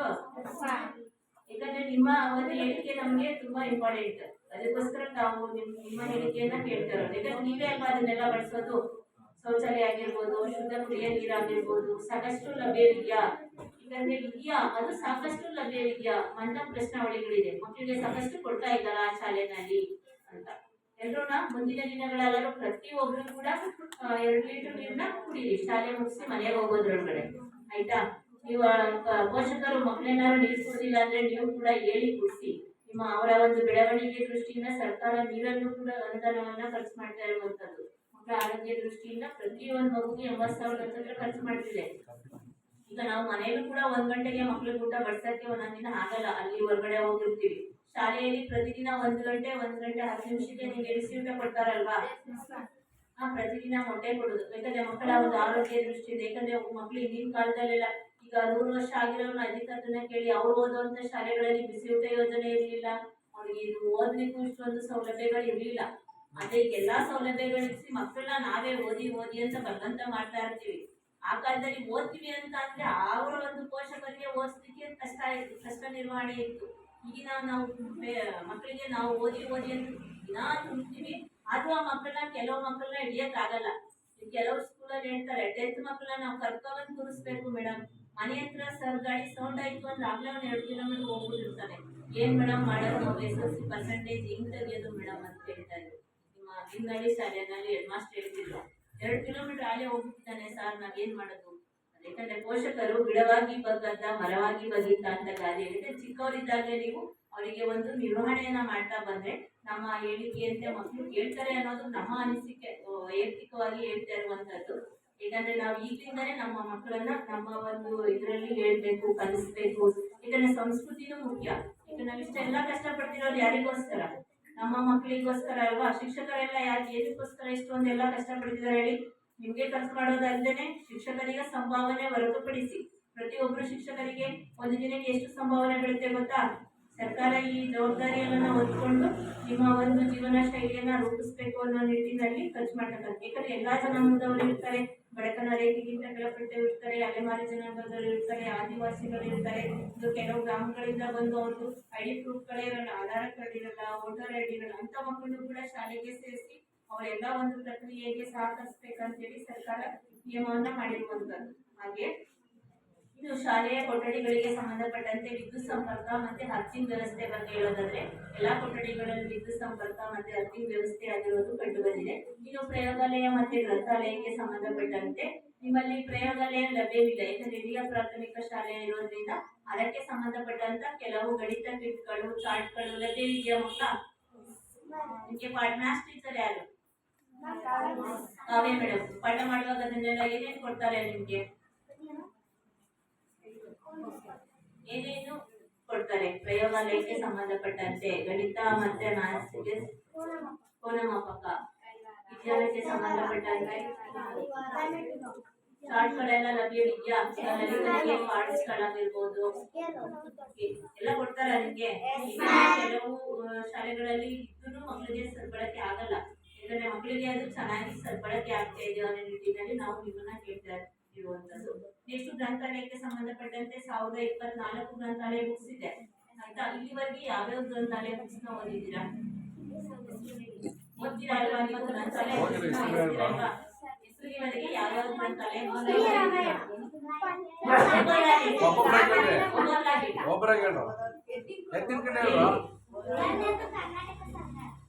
ಗ್ರಂಥಾಲಯ ಬುಕ್ಸ್ ಅದಿದೆಯಾ? ಕೆಲವೊಂದು ಸೌಲಭ್ಯಗಳು ಏನೇನಿದೆ ಸರ್ಕಾರದಿಂದ ಓದ್ತೀರಾ? ನಮ್ಮ ಆರೋಗ್ಯ ನಿಮ್ಮ ಕೈಯಲ್ಲೇ ಇದೆ, ಅದನ್ನ ನೀವ್ ಹೇಗೆ ನಿರ್ವಹಣೆ ಮಾಡ್ಕೋಬೇಕು? ನಮ್ಮ ಆರೋಗ್ಯ ನಮ್ಮ ಕೈಯಲ್ಲೇ ಇದೆ ಆಯ್ತಾ. ಅದನ್ನ ಚೆನ್ನಾಗಿ ನಿರ್ವಹಣೆ ಮಾಡ್ಕೋಬೇಕು. ಓಕೆ, ನೀನ್ ಹೇಳಿ ಕರೆಕ್ಟ್ ಇದೆ. ನಮ್ಮ ಆರೋಗ್ಯ ನಮ್ಮ ಕೈಯಲ್ಲೇ ಇದೆ, ಅದನ್ನ ನೀನು ಸಮರ್ಪಕವಾಗಿ ಬ್ಯಾಲೆನ್ಸ್ ನ ರೂಪಿಸ್ಕೋಬೇಕು ಆಯ್ತಾ. ನೆಕ್ಸ್ಟ್ ನೀತಿ ಕಥೆಗಳು ಓದ್ತಿರ್ತೀರಾ ಅವಾಗವಾಗ? ಅದನ್ನು ಓದ್ತಿರ್ತೀರಾ? ರಾಮಾಯಣ, ಒಳ್ಳೆ ರಾಮಾಯಣ ಕಲ್ತ್ಕೊಳ್ಳಿ. ನೆಕ್ಸ್ಟ್ ಕವನಗಳು ಹೇಳ್ತೀರಾ? ಅವಾಗವಾಗ ನೀವು ಕವನಗಳನ್ನ ಹೇಳೋದು ಅಭ್ಯಾಸ ಮಾಡ್ಕೊಂಡ್ರೆ ನೀವು ಯಾವ್ದಾದ್ರು ಫಂಕ್ಷನ್ಗಳಲ್ಲಿ ಹೇಳ್ತಾ ಇರ್ಬೋದು. ಇದನ್ನೆಲ್ಲ ಅದನ್ನ ನೀವೆಲ್ಲ ಓದಾದ್ಮೇಲೆ ನಿಮ್ಮ ಟೀಚರ್ ನಿಮ್ಮನ್ನ ಕೇಳ್ತಾರಾ ಏನ್ ಗ್ರಂಥಾಲಯ ಬುಕ್ಸ್ ತಗೊಂಡು ಹೇಗೆ ನೀವು ಅದನ್ನ ತಿಳ್ಕೊಂಡ್ರಿ ಅಂತ ನಾವು ಶಾರ್ಟ್ ಆಗಿ ಕೇಳ್ತಾರಾ? ಕೇಳ್ತಿರ್ತಾರಾ? ವಹಿಗಳನ್ನ ನಿರ್ವಹಣೆ ಮಾಡಿದಾರಾ? ವಹಿಗೆ ಸೈನ್ ಮಾಡ್ತೀರಾ? ಒಂದ್ಸರಿ ತಗೋತೀರಾ? 15 ದಿನಕ್ಕೊಂದ್ಸರಿ ತಗೋತೀರಾ? ಪೋಷಕರಲ್ಲಿ ವಿನಂತಿ, 10 ನಿಮಿಷ ದಯಮಾಡಿ ಇರಿ. ಒಂದ್ ಸ್ವಲ್ಪ ಗಾರ್ಮೆಂಟ್ಸ್ ಇಂದ ಬಂದವರು ಇಲ್ಲಿ ಪಕ್ಕದಲ್ಲಿ ಗಾರ್ಮೆಂಟ್ಸ್ ಇದೆ, ಟೈಮಿಂಗ್ಸ್ ಪ್ರಕಾರ ಯಾಕಂದ್ರೆ ಅವರ ಒಂದು ಪೋಷಕರ ಸಭೆ ಇರೋದು. ನೆಕ್ಸ್ಟ್ 1/4/2023ರಿಂದ 31/3/2024 ಏಪ್ರಿಲ್ ಟು ಮಾರ್ಚ್ ಒಳಗಡೆ 2023-24ನೇ ಸಾಲಿನಲ್ಲಿ ಶಾಲೆಗೆ ಬಂದಂತಹ ಅನುದಾನ ಪ್ರಾರಂಭಿಕ ಶುಲ್ಕ ಸೇರಿದಂತೆ ಮಕ್ಕಳ ಮನೆಗೆ 1,04,100 ರೂಪಾಯಿ ಅನುದಾನ ಬಂದಿದೆ. ಶಾಲಾ ಅನುದಾನ 31,250 ರೂಪಾಯಿ ಬಂದಿದೆ. ಶೂ ಅಂಡ್ ಸಾಕ್ಸಿಗೆ 15,350 ರೂಪಾಯಿ ಬಂದಿದೆ. ಶೌಚಾಲಯ ನಿರ್ವಹಣೆಗೆ 25,275 ರೂಪಾಯಿ ಬಂದಿದೆ. ಶೌಚಾಲಯ ಕುಡಿಯ ನೀರಿಗೆ ಇನ್ನು CSW ಮಕ್ಕಳಿಗೆಲ್ಲ ಸೇರಿ ಮತ್ತೆ ಮಕ್ಕಳಿಗೆ ಸೇರುವಂತ ಒಟ್ಟು 2,22,884 ರೂಪಾಯಿ ಶಾಲೆಗೆ ಬಂದಿರುವಂತಹ ಅನುದಾನ. ಇನ್ನು ಖರ್ಚಾಗಿರುವಂತಹ ಅನುದಾನ ಶೂ ಅಂಡ್ ಸಾಕ್ಸ್ ಮಕ್ಕಳ ನಿಮ್ಮೆಲ್ಲರಿಗೂ ಶೂ ಕೊಟ್ಟಿದ್ದಾರಾ? ಒಂದ್ ಜೊತೆ ಶೂ, 2 ಜೊತೆ ಸಾಕ್ಸ್. ಚೆನ್ನಾಗಿದೆಯಾ? ಅದು ಕ್ವಾಲಿಟಿ ಇರಬೇಕು, ಯಾಕಂದ್ರೆ ಯಾವುದು ಕಡಿಮೆ ಇದೆ ಮತ್ತೆ ಕ್ವಾಲಿಟಿ ಉತ್ತಮ ಕೊಟೇಶನ್ ನ ಖರೀದಿ ಮಾಡಿ ಮಕ್ಕಳಿಗೆ ತಲುಪಿರುವಂತದ್ದು ಆಯ್ತಾ. ಕೊಟ್ಟಿದಾರಲ್ವಾ? ಅದೆಲ್ಲರೂ ಬಗ್ಗೆ ಚೆನ್ನಾಗಿದ್ಯಾ? ಕ್ವಾಲಿಟಿ ಚೆನ್ನಾಗಿದ್ಯಾ? CSW ಮಕ್ಕಳಿಗೆ 4,500 ಸಹಾಯಧನವನ್ನ ಕೊಟ್ಟಿದ್ದಾರೆ. ಕುಡಿಯ ನೀರು ಶೌಚಾಲಯಕ್ಕೆ ಖರ್ಚು ಮಾಡಿದ್ದಾರೆ. ಇನ್ನು ಮಕ್ಕಳ ಮನೆಗೆ 1,04,100 ರೂಪಾಯಿ ಮಕ್ಕಳ ಮನೆಗೆ ಚೇರು ಮತ್ತೆ 6 ಚೇರು, 25 ಚೇರು, 6 ಟೇಬಲ್, 6 ಡೆಸ್ಕ್, 1 ಬೀರು ಮತ್ತೆ ಒಂದು ವೇಟ್ ನ ತೂಕ ಮಾಡುವಂತದ್ದು ಖರೀದಿ ಮಾಡಿದೀವಿ ಅಂತ ಡಿಸ್ಕ್ಗಳನ್ನ ಕೊಟ್ಟಿದ್ದಾರೆ. ಇನ್ನು ಉಳಿದಂತೆ ಹೆಚ್ಚುವರಿ ಪಾವತಿ ಏನ್ ಮಾಡಿದ್ದಾರೆ ಅದಕ್ಕೆ ಸಂಬಂಧಪಟ್ಟಂತೆ ಇನ್ನು ಹೆಚ್ಚುವರಿ ಪಾವತಿ ಎಷ್ಟು ಮಾಡಿದ್ದಾರೆ? 21,600 ರೂಪಾಯಿ ಇಂಟ್ರೆಸ್ಟ್ ಸೇರಿ ಹೆಚ್ಚುವರಿ ಪಾವತಿ ಮಾಡಿದ್ದಾರೆ. ಅದಕ್ಕೆ ಸಂಬಂಧಪಟ್ಟಂತೆ ನಾವು ಬ್ಯಾಂಕ್ ಸ್ಟೇಟ್ಮೆಂಟ್ ಅನ್ನ ತಗೊಂಡು ನೋಡಿದಂತ ಸಂದರ್ಭದಲ್ಲಿ ಅದನ್ನ ವಾಪಸ್ ಕಟ್ಟಿರುವಂತ ಒಂದು ಮಾಹಿತಿ ಇದೆ. ಚೆಕ್ ನಂಬರ್ 764067 ಚೆಕ್ ನಂಬರ್ ಅಲ್ಲಿ 21,600 ವಾಪಸ್ ಕಟ್ಟಿದ್ದಾರೆ. ಸರ್ ಆ ತರ ಮಾಡಕ್ಕಾಗಲ್ಲ, ಬಟ್ ವಾಪಸ್ ಕಟ್ಟಿದ್ರೆ ಏನು ಸಮಸ್ಯೆ ಇಲ್ಲ. ನಾವು ಪ್ರತಿಯೊಂದನ್ನು ನಾವು ಅದನ್ನೇ ನೋಡಿದೀವಿ. ಈಗ 18,000 ಚಿಲ್ಲರೆ 18,000 1,84,030 ಖರ್ಚು ಮಾಡಿದ್ದಾರೆ. ಅದಕ್ಕೆ ಸಂಬಂಧಪಟ್ಟಂತೆ ಹೇಳುತ್ತಲ್ಲ ಸರ್, ಶೌಚಾಲಯ ಸ್ವಚ್ಛತೆಗೆ ಸಂಬಂಧಪಟ್ಟಂತೆ ಕುಡಿಯುವ ನೀರು ಶೌಚಾಲಯಕ್ಕೆ 25,275 ರೂಪಾಯಿ ಖರ್ಚು ಮಾಡಿದ್ದಾರೆ. ಖರ್ಚು ಮಾಡಿದ್ದಾರೆ ಸರ್. ಖರ್ಚು ಮಾಡಿರುವಂತ ಬಿಲ್ ಇದೆ. ಬಿಲ್ಸ್ ಮೇಡಮ್, ಬಿಲ್ಸ್ ಕೊಡಿದ್ದಾರೆ ಯಾರು ವಿನೋದ್, ಒಂದು ನಿಮಿಷ. ಓಕೆ, ಅದು ತೋರಿಸಿ ಅಧ್ಯಕ್ಷ. ಯಾಕಂದ್ರೆ ಶೌಚಾಲಯಕ್ಕೆ 500 ರೂಪಾಯಿ, 250 ರೂಪಾಯಿ ಆಗಾಗ್ಗೆ ಸ್ವಚ್ಛಗೊಳಿಸಿದೀವಿ ಅಂತ ಹೇಳ್ಬಿಟ್ಟು ಅದಕ್ಕೆ ಐಟಮ್ಸ್ ನ ತಂದಿದೀವಿ ಅಂತ ಒಂದು ಕೊಟ್ಟಿದ್ದಾರೆ. ಮತ್ತೆ ಯಾವ್ದೋ ಶೌಚಾಲಯ ಗುಂಡಿ ದುರಸ್ತಿ ಆಗಿದ್ದು ಖರ್ಚು ಮಾಡಿದೀನಿ ಅಂತ ಒಂದು ಕೊಟ್ಟಿದ್ದಾರೆ. ಬಿಲ್ಸ್ ಅನ್ನ ಇಟ್ಟಿರುವಂತದ್ದು. ಬಿಲ್ ಕಟ್ಟಿದೀನಿ ಅಂತ ಹೇಳಿ 4,000 ಚಿಲ್ಲರೆ ಬಿಲ್ಸ್ ಕೊಟ್ಟಿದ್ದಾರೆ. ಇನ್ನು ಉಳಿದಂತೆ ಕೊಟೇಶನ್ ಕರೆದಿರುವಂತೂ 1,04,100 ರೂಪಾಯಿ ಮಕ್ಕಳ ಮನೆಗೆ ಪರ್ಚೇಸಿಂಗ್ ಯಾವ್ಯಾವ ಪರ್ಚೇಸಿಂಗ್ ಇದೆ. ಅದಕ್ಕೆ ಸ್ವಚ್ಛತೆಗೊಳಿಸಿರೋದಕ್ಕೋಸ್ಕರ ಬಿಲ್ ಅನ್ನ ಇಟ್ಟಿದ್ದಾರೆ. ಬಿಲ್ ಇಟ್ಟಿದ್ದಾರೆ. ಕುಡಿಯೋ ನೀರಿಗೆ ಅವರು ಯಾವ್ದು ಬಿಲ್ ಕೊಟ್ಟಿಲ್ಲ ನಮಗೆ. ಯಾಕಂದ್ರೆ ಎಲ್ಲ ಶೌಚಾಲಯಕ್ಕೆ ಖರ್ಚು ಮಾಡ್ಬಿಟ್ಟಿದೀವಿ, ಗುಂಡಿ ತರಿಸಿದೀವಿ ಅಂತೆಲ್ಲ ಮಾಹಿತಿಯನ್ನ ಕೊಟ್ಟಿದ್ದಾರೆ. ಅದಕ್ಕೆ ನಾವು ನಿಮ್ಮ ಪೋಷಕರ ಮುಂದೆ ಮತ್ತೆ ಮಕ್ಕಳ ಮುಂದೆ ಅವರ ಅನಿಸಿಕೆ ಅಭಿಪ್ರಾಯ. ಇನ್ನು ವಿದ್ಯಾಂಜಲಿ ಬಗ್ಗೆ ಹೇಳೋದಾದ್ರೆ, ವಿದ್ಯಾಂಜಲಿಗೆ 500 ರೂಪಾಯಿ, ಮತ್ತೆ ವಿದ್ಯಾಂಜಲಿ ಬೋರ್ಡ್ STMC ಮತ್ತೆ ವಿದ್ಯಾಂಜಲಿಗೆ 1,000 ರೂಪಾಯಿ ಖರ್ಚು ಮಾಡಿದ್ದಾರೆ. ಇನ್ನು 500 ರೂಪಾಯಿ ವಿದ್ಯಾಂಜಲಿ ಬೋರ್ಡ್ ನ ಬರ್ಸ್ಬೇಕು ಅಂತ ಇದೆ. ಅದು ಬರ್ಸಿರುವಂತಹ ಬೋರ್ಡ್ ನಮ್ಗೆ ಅದನ್ನು ತೋರಿಸಿಲ್ಲ ಅವರು. ಅದ್ರಲ್ಲಿ ನಾವು ಬರ್ದಿನಲ್ಲಿ ತೋರಿಸ್ತೀವಿ. ಯಾಕಂದ್ರೆ ನಮ್ಮ ಸಾಮಾಜಿಕ ಪರಿಶೋಧನೆಯಲ್ಲಿ ಏನಪ್ಪಾ ಅಂತಂದ್ರೆ ಸ್ಥಳದಲ್ಲೂ ಏನಿದೆ ಅದನ್ನ ನೋಡ್ತೀವಿ, ಜೊತೆಗೆ ಸಂಬಂಧಪಟ್ಟ ದಾಖಲಾತಿ ನಿರ್ವಹಣೆ ಆಗಿದೆಯಾ ಅಂತ ನೋಡ್ತೀವಿ, ಜೊತೆಗೆ ಪೋಷಕರ ಅನಿಸಿಕೆ ಅಭಿಪ್ರಾಯವನ್ನು ಕೇಳ್ತೀವಿ, ಮಕ್ಕಳ ಅನಿಸಿಕೆ. ಇದರಲ್ಲಿ ಎಲ್ಲ ಒಂದು ಅನುದಾನ ಮಕ್ಕಳಿಗೆ ಶೌಚಾಲಯ ಸ್ವಚ್ಛತೆಗೆ, ಕುಡಿಯೋ ನೀರಿಗೆ ಮಕ್ಕಳಿಗೆ ಸಾಕಷ್ಟು ಕೊಟ್ಟಿದ್ರೆ ಓಕೆ, ಅದನ್ನೆಲ್ಲ ಬಿಲ್ ಕೊಟ್ಟಿದ್ದಾರೆ. ಮಕ್ಕಳ ಮನೆಗೆ ಸಾಮಾನ್ಯ. ಇನ್ನು STMCಗೆ ಅವರ ಮೀಟಿಂಗ್ ಖರ್ಚು ಮಾಡಿದೀವಿ ಅಂತ ನಡವಳಿ ಬರ್ತಿದ್ದಾರೆ. ಇನ್ನು ಬ್ಯಾನರ್ನ ನಮ್ಗೆ ಹಾಜರುಪಡಿಸಿಲ್ಲ. ಅದು 500 ರೂಪಾಯಿ ಖರ್ಚಾಗಿದೆ, ನಮ್ಗೆ ಕೊಟ್ಟಿದ್ದಾರೆ. ಅದೇ ಬ್ಯಾನರ್ ಇಟ್ಟಿರ್ಬೇಕು ನಮ್ಮ ಆಡಳಿತದಲ್ಲಿ. ಸ್ಥಳದಲ್ಲೂ ಕೂಡ ಬ್ಯಾನರ್ನ ಒಂದು ಶಾಲಾ ಮುಂಭಾಗದಲ್ಲೋ ಅಥವಾ ಒಳಗಡೆ ಏನಾದ್ರು ಹಾಳಾಗ್ತದೆ ಅಂತ ಮಾಡಿದ್ರೆ ಎಲ್ಲರೂ ಒಂದ್ ಕಡೆ ಇದ್ರೆ ಅದು ಒಂದು ಬ್ಯಾನರ್ ಕೊಟ್ಟಿಲ್ಲ. ಇನ್ನು ಇಂಟ್ರೆಸ್ಟ್ ಡ್ರಾ ಮಾಡಬಾರ್ದು, ಅದು ಕೂಡ ಒಳಗೆ ಡ್ರಾ ಮಾಡಿಬಿಟ್ಟು ವಾಪಸ್ ಬಿಟ್ಟಿದ್ದಾರೆ.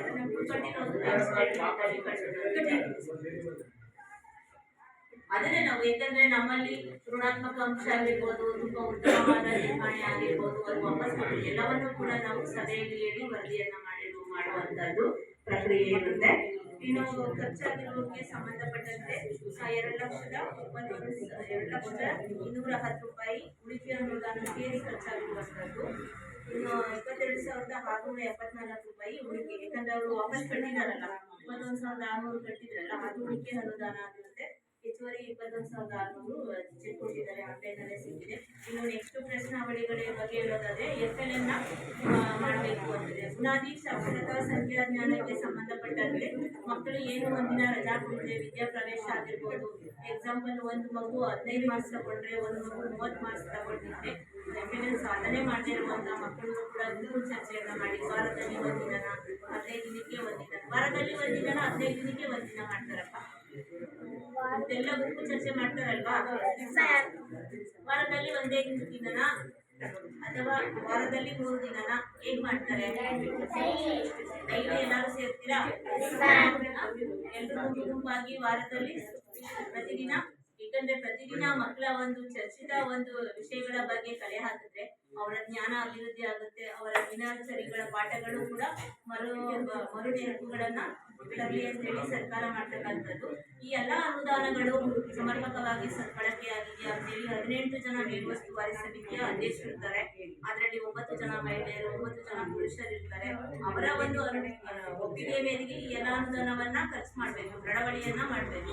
ಆದ್ರೆ STMC ನಡವಳಿಯಲ್ಲಿ ಕೊಟೇಶನ್ದು ಸ್ಕೂಲ್ದು ನಡವಳಿ ಮೆನ್ಷನ್ ಮಾಡಿಲ್ಲ, ಆದ್ರೆ ಫೈನಲ್ ನಡವಳಿ ಇದೆ. ಸ್ಕೂಲ್ ಮಾತ್ರ ನಡವಳಿ ಮಾಡಿದ್ದಾರೆ. ಉಳಿದಂತೆ STMCದು ನೇಮ್ ಬೋರ್ಡ್ ಏನ್ ಹಾಕ್ಬೇಕು ಅದ್ರದ್ದು ನಡವಳಿ ಬರ್ದಿಲ್ಲ, ಅನುದಾನ ಮಾತ್ರ ಬರ್ದಿದ್ದಾರೆ.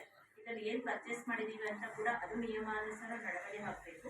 ಇದೆಲ್ಲ ಕರೆಕ್ಟಿದೆಯಾ ಅಂತ ಹೇಳಿ ಹಾಗಾಗಿ ಕ್ಲಸ್ಟರ್ ಸಂಪನ್ಮೂಲ ವ್ಯಕ್ತಿಗಳು ಕೂಡ ಶಾಲೆಗೆ ಭೇಟಿ ನೀಡಿ ಅವರ ವನಿಗಳ ನಿರ್ವಹಣೆ ಆಗಿರ್ಬೋದು, ಮಕ್ಕಳ ಒಂದು ಮೂಲಭೂತ ಸೌಕರ್ಯಗಳ ಬಗ್ಗೆ ಆಗಿರ್ಬೋದು, ಜಯಪ್ರಕಾಶ್ ಸರ್ ಮಧ್ಯಾಹ್ನ ಬಿಸಿಯೂಟ ಯೋಜನೆ ಬಗ್ಗೆ, ಜೊತೆಗೆ ಕುಮಾರ್ ಸರ್, BRP ಅವರು, ಸಿದ್ದರಾಜು, ECO ಅವರು ಭೇಟಿ ನೀಡಿ ಹಾಗಾಗಿ ಮಕ್ಕಳ ಒಂದು ಕುಡಿಯೋ ನೀರು ಆಗ್ಬೋದು, ಶೌಚಾಲಯ ಆಗ್ಬೋದು, ಎಲ್ಲವನ್ನ ಸಮರ್ಪಕವಾಗಿ ನಿರ್ವಹಣೆ ಆಗ್ತಾ ಇದೆಯಾ ಶಾಲೆಯಲ್ಲಿ, ಪ್ರಕ್ರಿಯೆ ನಿರಂತರವಾಗಿ ನಡೀತಾ ಇದೆಯಾ ಅನ್ನೋ ನಿಟ್ಟಿನಲ್ಲಿ ಅವರು ಕೂಡ ಹಾಗಾಗಿ ಶಾಲೆಗೆ ಬಂದು ಭೇಟಿ ನೀಡಿರುವಂತಹ ದಾಖಲಾತಿಯಂತೆ ಕಂಡು ಬಂದಿದೆ. ಇನ್ನು ಪಠ್ಯ ಪುಸ್ತಕಗಳೆಲ್ಲ ಕೊಟ್ಟಿದ್ದಾರಪ್ಪ ನಿಮ್ಗೆ?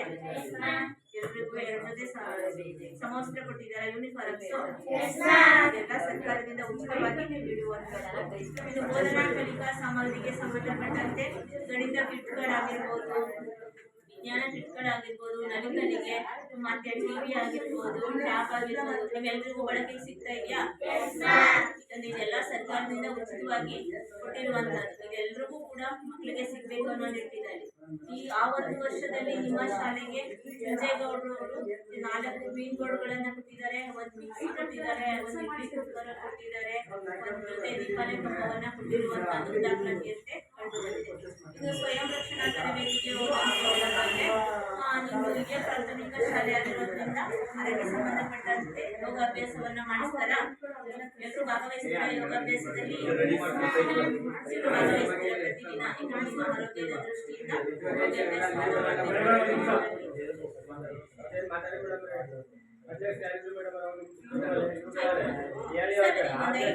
ನಾನು ಮುಗಿಸ್ಬಿಡ್ತೀನಿ.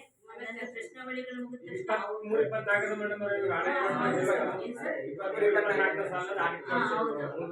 ಆಯ್ತು. ಇದು ನನ್ನ 5 ನಿಮಿಷ ಇದೆ, ಪ್ರಶ್ನಾವಳಿಗಳು ಮುಗಿಯುತ್ತೆ. ಇದು ಸ್ವಯಂ ರಕ್ಷಣಾ ತರಬೇತಿಗೆ ಸಂಬಂಧಪಟ್ಟಂತೆ ಪ್ರೌಢಶಾಲೆಯಲ್ಲಿ ಕರಾಟೆಗೆ ಅನುದಾನ ಬರುತ್ತೆ. ಇದು ಹಿರಿಯ ಪ್ರಾಥಮಿಕ ಶಾಲೆ ಇರೋದ್ರಿಂದ ಯೋಗಾಭ್ಯಾಸವನ್ನ ಮಾಡಿರೋದು ಕಂಡು ಬಂದಿದೆ. ಇದು ಕಸ ವಿಲೇವಾರಿ ಹೇಗೆ ಮಾಡ್ತೀರಿ ಅಂದ್ರೆ ಹಸಿ ಕಸ ಒಣ ಕಸವನ್ನ ಬೇರ್ಪಡಿಸಿ ಸಂಬಂಧಪಟ್ಟ ಗ್ರಾಮ ಪಂಚಾಯತಿ ಘನತೆಯಿಂದ ಹೊರಗಡೆ ತಗೊಂಡೋಗ ಹಾಕ್ತಾ ಇರುವಂತದ್ದು. ಇದು ದಿನಪತ್ರಿಕೆಯನ್ನ ಮಾಡ್ತಿದ್ದೀರಾ ಎಲ್ಲರೂ. ಇದು ಏಕ್ ಭಾರತ್ ಮತ್ತೆ ಶ್ರೇಷ್ಠ ಭಾರತ್ ಕ್ಲಬ್ಗಳ ಬಗ್ಗೆ ಹೇಳೋದಾದ್ರೆ ನಿಮ್ಮಲ್ಲಿ ಇಕೋ ಕ್ಲಬ್ಗಳನ್ನ ರಚನೆ ಮಾಡ್ಕೊಂಡಿದ್ದೀರಾ. ನಿಮ್ಮಲ್ಲಿ ಮಂತ್ರಿಮಂಡಲ ಎಲ್ಲ ರಚನೆ ಮಾಡ್ಕೊಂಡಿದ್ದೀರಾ ಅಲ್ವಾ? ಮುಖ್ಯಮಂತ್ರಿ ಉಪಮುಖ್ಯಮಂತ್ರಿ ಪರಿಸರ ಮಂತ್ರಿ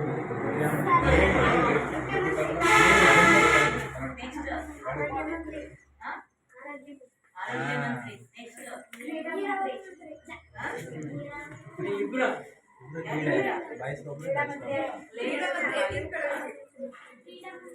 ಕ್ರೀಡಾ ಮಂತ್ರಿ, ನೆಕ್ಸ್ಟ್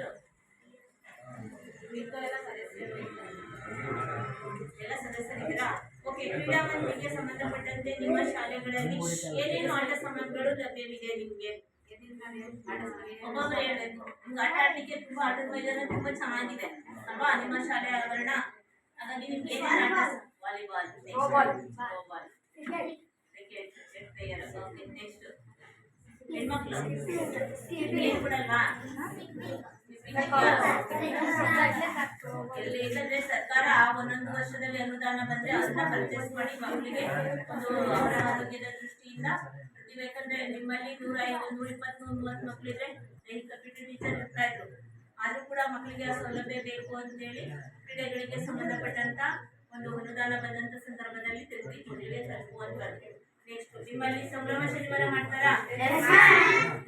ಎಲ್ಲರೂ ಭಾಗವಹಿಸ್ತೀರಾ? ನೀವೇನು ಏನೇನು ಪ್ರಾಜೆಕ್ಟ್ಗಳನ್ನ ಮಾಡಿದ್ದೀರಾ ಸಂಭ್ರಮ ಶನಿವಾರದಲ್ಲಿ? ನೆಕ್ಸ್ಟ್ ಬರೀತೀರಾ? ನೆಕ್ಸ್ಟ್ ಅದೇ ಬರೀತೀರಾ? ಈ ವರ್ಷ ಮಾಡಿಲ್ವಾ? ಹೋಗ್ಲಿ, ಏನೇನ್ ಮಾಡಿದ್ದೀರಿ? ರಸ್ತೆ ಬದಿ ದಾಟುವಾಗ ನಿರ್ವಹಣೆ ಹೇಗೆ ಮಾಡಬೇಕು, ಹೆಲ್ಮೆಟ್ ಅನ್ನ ಧರಿಸಿಕೊಂಡು ನಡೆದ್ರೆ ಮುನ್ನೆಚ್ಚರಿಕೆ ಕ್ರಮವನ್ನ ಮಾಡಬೇಕು, ಮಾಡ್ತೀರಾ? ನೆಕ್ಸ್ಟ್ ನೀವು ಮಾಡ್ಬೇಕು. ಇನ್ನು ಈಗ ನನಗೆ ಹೇಳ್ತಾ ಇಲ್ಲ ಅಂದ್ರೆ ಇದು ಉತ್ತಮ ರೀತಿಯಲ್ಲಿ ಮುಂದಿನ ದಿನಗಳಲ್ಲಿ ಅದನ್ನ ಮಾಡ್ತಾ ಹೋಗಿ. ನಿಮ್ಮ ಶಾಲೆಗೆ ನಿಮ್ಮ ಆರೋಗ್ಯದ ದೃಷ್ಟಿಯಿಂದ ಎಲ್ಲರೂ ಡಾಕ್ಟರ್ ಆಗ್ಬೇಕು ಅಂತ ಆಸೆ ಪಡ್ತಿರ್ತೀರಲ್ವಾ? ನಿಮ್ಮ ಆರೋಗ್ಯ ಇಲಾಖೆಯವರು ನಿಮ್ಮ ಆರೋಗ್ಯವನ್ನ ಚೆಕಪ್ ಮಾಡ್ಲಿಕ್ಕೆ ಅವಾಗವಾಗ ನಿಮ್ಮ ಶಾಲೆಗೆ ಬರ್ತಿರ್ತಾರ? ಈಗ ಬಂದಂತ ಸಂದರ್ಭದಲ್ಲಿ ಏನೇನು ನಿಮ್ಗೆ ನಿರ್ವಹಣೆ ಮಾಡ್ತಾರೆ? ಈಗ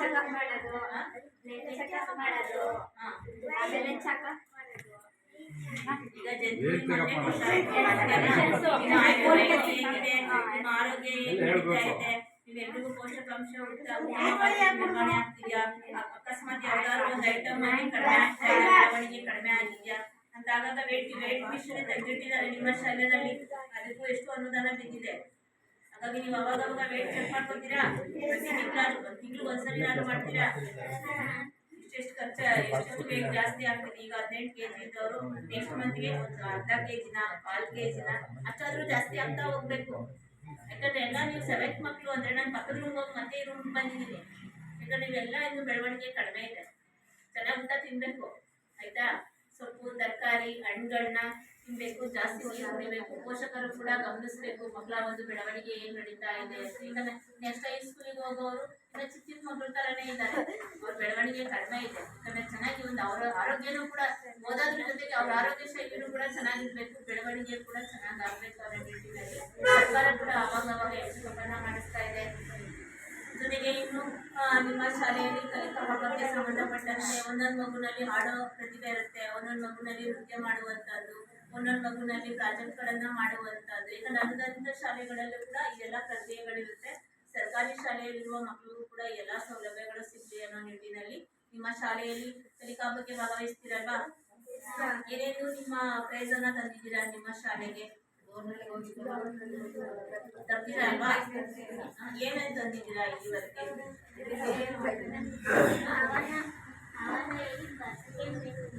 ಕವನ ಹೇಳ್ತೀರಾ?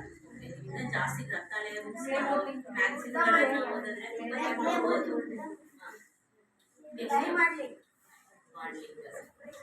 ನೆಕ್ಸ್ಟ್ ಗಟ್ಟಿ ಓದು, ಶುದ್ಧ ಬರಹ, ಶುದ್ಧ ಓದು ಇವೆಲ್ಲ ಪ್ರಾಕ್ಟೀಸ್ ಮಾಡ್ತಾ ಹೋದ್ರೆ ನೆಕ್ಸ್ಟ್ ವರ್ಷಕ್ಕೆ ಇನ್ನೂ ಇಂಪ್ರೂವ್ಮೆಂಟ್ ಆಗ್ತೀಯಾ. ತುಂಬ ಇನ್ನೂ ಚೆನ್ನಾಗಿ ನೀವು ಒಳ್ಳೆ ಎಲ್ಲರೂ ಕೂಡ ಪ್ರಯೋಜನ ತೆಗಲಿ ಅಂತ ಹಾರೈಸ್ತಾ ಕೊನೆಗೆ ನಿಮ್ಮಲ್ಲಿ ಏಕಭಾರತ್ ಮತ್ತೆ ಶ್ರೇಷ್ಠ ಭಾರತ್ ಕ್ಲಬ್ಗಳ ಬಗ್ಗೆ ಹೇಳೋದಾದ್ರೆ ನಿಮ್ಮ ಶಾಲೆಯಲ್ಲಿ ಅದು ಪ್ರೌಢಶಾಲೆಯಾದ್ರಿಂದ ಕರಾಟೆಗೆ ಯಾವುದೇ ಒಂದು ಅನುದಾನ ಬಂದಿರೋದಿಲ್ಲ. ಅದು ಸಾಂಸ್ಕೃತಿಕ ವಿನಿಮಯ, ರಾಷ್ಟ್ರೀಯ ಸಮನ್ವಯತೆ ತತ್ವಗಳನ್ನು ಬೆಳೆಸ್ತಕ್ಕಂಥದ್ದು. ಅದು ಏಕಭಾರತ್ ಶ್ರೇಷ್ಠ ಭಾರತ್ ಕ್ಲಬ್ ಆಗಿರುತ್ತೆ. ಅದು ನಿಮ್ಮ ಶಾಲೆಯಲ್ಲಿ ನಿರ್ಮಾಣ ಮಾಡಿಲ್ಲ ಅಂತ ಹೇಳ್ತಾ ಮಕ್ಕಳಿಗೆ ತಂದೆ ತಾಯಿಗಳು ಏನೇ ಆಸ್ತಿ ಮಾಡದೆ ಇದ್ರು ಶಿಕ್ಷಣವನ್ನೇ ಒಂದು ಆಸ್ತಿ ಮಾಡಿ. ಯಾಕಂದ್ರೆ ಶಿಕ್ಷಣ ಒಂದಿದ್ರೆ ಅವ್ರು ಎಲ್ಲಿ ಬೇಕಾದ್ರೂ ಅವ್ರ ಜೀವನ ಶೈಲಿಯನ್ನ ರೂಪಿಸ್ಕೋಬಹುದು. ಯಾಕಂದ್ರೆ ಕೆಲವರು ಡಾಕ್ಟರ್ ಆಗ್ಬೋದು, ಪೊಲೀಸ್ ಆಗ್ಬೋದು. ಪೋಷಕರು ಕೂಡ ಅವರ ಒಂದು ಸಹಕಾರ ನೀಡಿ. ಯಾಕಂದ್ರೆ ಶಿಕ್ಷಕರು ಬೆಳಗ್ಗೆ 9ರಿಂದ ಸಂಜೆ 5 ಗಂಟೆವರೆಗೂ ನೋಡ್ಕೋಬಹುದು. ಉಳಿದಂತ ಸಮಯ ತಂದೆ ತಾಯಿಗಳ ಜೊತೆ ಇರೋದ್ರಿಂದ ಅವರು ಕೂಡ ಅವರ ಪ್ರತಿದಿನ ಏನ್ ಪಾಠ ಮಾಡ್ತಿದ್ದಾರೆ, ನಿರಂತರ ಶಾಲೆಯಲ್ಲಿ ಏನ್ ನಡೀತಾ ಇದೆ ಅಂತ ಅವಾಗವಾಗ ವಾರಕ್ಕೆ ಒಂದಿನಾದ್ರೂ ನೀವು ಭೇಟಿ ನೀಡಿ ಅವ್ರ ಟೆಸ್ಟ್ಗಳಾದ್ಮೇಲೆ ಅವ್ರು ಎಷ್ಟು ಮಾರ್ಕ್ಸ್ ತೆಗೆದಿದ್ದಾರೆ, ಯಾವ್ದ್ರಲ್ಲಿ ಕಡಿಮೆ ಇದೆ ಅದಕ್ಕೆ ಹೆಚ್ಚಿನ ಒಂದು ಒತ್ತನ್ನ ಕೇಳಿ. ನಿಮ್ಮ ಮುಖ್ಯ ಶಿಕ್ಷಕರನ್ನ ಕೇಳಿ, STMC ಅವ್ರನ್ನ ಕೇಳಿ. ಏನಾದ್ರು ನಿರ್ವಹಣೆ ಆಗ್ಬೇಕು, ನಮ್ಮ ಮಗುಗೆ ಈಗ ಆಗ್ತಿದೆ, ನಮ್ಮ ಶಾಲೆಗಳ ಬಿಸಿಯೂಟನ ಮಾಡಿ. ಏನ್ ನಡೀತಿದೆ ನಮ್ಮ ಶಾಲೆಯಲ್ಲಿ ಬಿಸಿ ಊಟ? ಯಾಕಂದ್ರೆ ಸರ್ಕಾರ ಒಂದು ದಿನಕ್ಕೆ ಒಂದು ಮಗುಗೆ 9 ರೂಪಾಯಿ ಖರ್ಚು ಮಾಡುತ್ತೆ. ಈಗ 1 to 7ಗೆ 9 ರೂಪಾಯಿ ಖರ್ಚು ಮಾಡ್ತಕ್ಕಂಥದ್ದು. ಯಾಕಂದ್ರೆ ಪ್ರತಿದಿನ ಈಗ ಸರ್ಕಾರದ ರೇಷನ್ ಕೂಡ ಹೊರತುಪಡಿಸಿ ತರಕಾರಿ, ಉಪ್ಪು, ಎಣ್ಣೆ, ಗ್ಯಾಸ್ ಇದರಲ್ಲಿ ಖರ್ಚು ಮಾಡುವಂಥದ್ದು ಅದೆಲ್ಲ ಚೆನ್ನಾಗಿ ಮಕ್ಕಳಿಗೆ ಸಿಗ್ಬೇಕು. ಯಾಕಂದ್ರೆ ಸುಮ್ಮನೆ ಯಾವ್ದೋ ಒಂದು ತಂದು ಕೊಟ್ರು ಪ್ರಯೋಜನ ಇಲ್ಲ. ಅವಾಗ ಎಲ್ಲ ಒಂದು ಸದ್ಬಳಕೆ ಆಗ್ಬೇಕು ಅನ್ನೋ ನಿಟ್ಟಿನಲ್ಲಿ ಇದನ್ನೆಲ್ಲ ಸಾರ್ವಜನಿಕರ ಒಂದು ಅಭಿಪ್ರಾಯಗಳನ್ನು ಹೇಳ್ಬೇಕು, ಮಕ್ಕಳ ಅಭಿಪ್ರಾಯವನ್ನು ಹೇಳ್ಬೇಕು. ನೆಕ್ಸ್ಟ್ STMC ಅವರು ಏನ್ ಮೇಡಮ್ ಮಾತಾಡ್ತಾರೆ, ನನಗೆ ಎಷ್ಟೊಂದು ಮಾತಾಡಲು ಅವಕಾಶ ಮಾಡಿಕೊಟ್ಟಂತ ವೇದಿಕೆಯಲ್ಲಿ ಆಸೀನರಿರುವ ಹಾಗೂ ಎಲ್ಲಾ ಪೋಷಕ ವರ್ಗದವರಿಗೂ, ಎಲ್ಲಾ ಶಿಕ್ಷಕರು, ಸಮುದಾಯದವರು ಎಲ್ಲರಿಗೂ ಕೂಡ ನನಗೆ ಮಾತಾಡಲು ಅವಕಾಶ ಮಾಡಿಕೊಟ್ಟಂತ ತಮ್ಮೆಲ್ಲರಿಗೂ ಧನ್ಯವಾದ.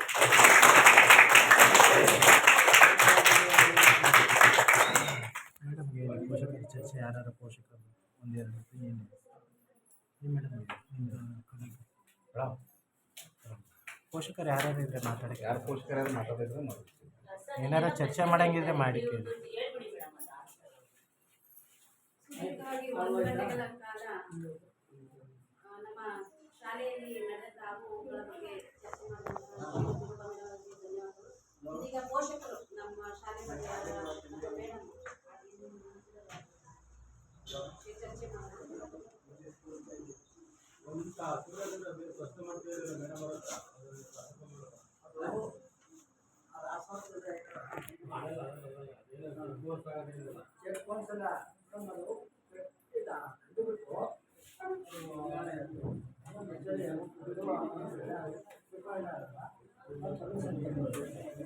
ಪರ್ಮಿಷನ್ ಅಂತ ಏನಿಲ್ಲ, ನಮ್ಮ ಹತ್ರ ಯಾವುದು ಪರ್ಮಿಷನ್ ಇರಲ್ಲ ಸರ್.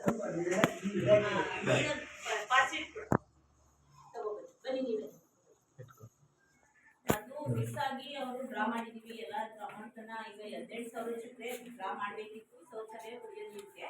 ಬಟ್ ಮಿಸ್ ಆಗಿ ಹೊಟ್ಟೆ ಡ್ರಾ ಮಾಡಿಬಿಟ್ಟು ವಾಪಸ್ ಕಟ್ಬಿಟ್ಟಿದೀವಿ ಅನ್ನೋ ಮಾಹಿತಿಯನ್ನ ಹೇಳ್ತಾರೆ. ಆಯ್ತಾ? ಅದಕ್ಕೆ ಸಂಬಂಧಪಟ್ಟ ಪ್ರತಿಯೊಂದು ದಾಖಲಾತಿನೂ ನಾವು ನೋಡಿದೀವಿ ಸರ್.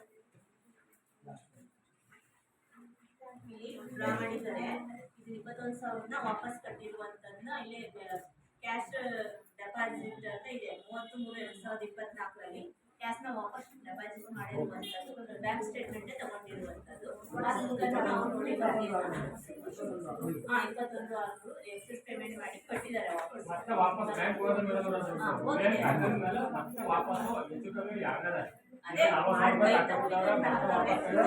ಪ್ರಾಬ್ಲಮ್ ಇಲ್ಲ, ಅದ್ರಲ್ಲೇನು ಪ್ರಾಬ್ಲಮ್ ಇಲ್ಲ. ಹಿಂದಕ್ಕೆ ವಾಪಸ್ ಕಟ್ಟೋದಲ್ಲ, ಮುಂದೆ ಲೆಕ್ಕ ತಗೊಳ್ಳೋದು. ಈಗ ಅಷ್ಟೇ ಡೇಟಲ್ಲಿ ಕಟ್ ಮಾಡಬೇಕು.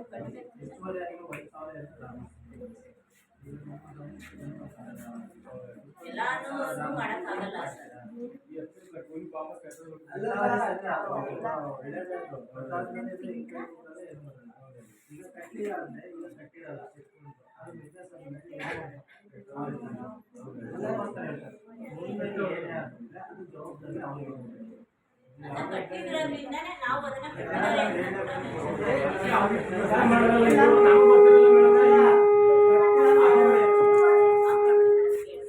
ಕಟ್ಟಿಲ್ಲ ಅಂತ ಯಾರು ಹೇಳ್ತಲ್ಲ, ಕಟ್ತವ್ರೆ 20% ಪರ್ಸೆಂಟ್ ಲಾಭ ಮಾಡ್ಬೇಕಾದ್ರೆ ನೋಡ್ ಮಾಡ್ಬೇಕು. ತಪ್ಪಲ್ಲಿ ಗೊತ್ತಾಗ್ತಲ್ಲ ಮೇಡಮ್. ಅದನ್ನೇ ನಾನು ಹೇಳ್ತೇನೆ. ಕೇಳೋ 21,000 ರೂಪಾಯಿ ಅಮೌಂಟ್ ಡ್ರಾ ಮಾಡ್ಬೇಕು. ಇದು 1,000 5,000 ಬೇರೆ ವರ್ಷ ಬರ್ತಾರೆ. ಅದು ಇಲ್ಲ ಅಂತ ಅದೊಂದು ಹೇಳ್ತಾರೆ. ವಿಜಯಾಂಜಲಿ ಬೋರ್ಡ್ ಒಂದು 20,000 ರೂಪಾಯಿ ಒಂದೇ ಅಮೌಂಟ್ ಡ್ರಾ ಮಾಡ್ತಾರೆ. ಈಗ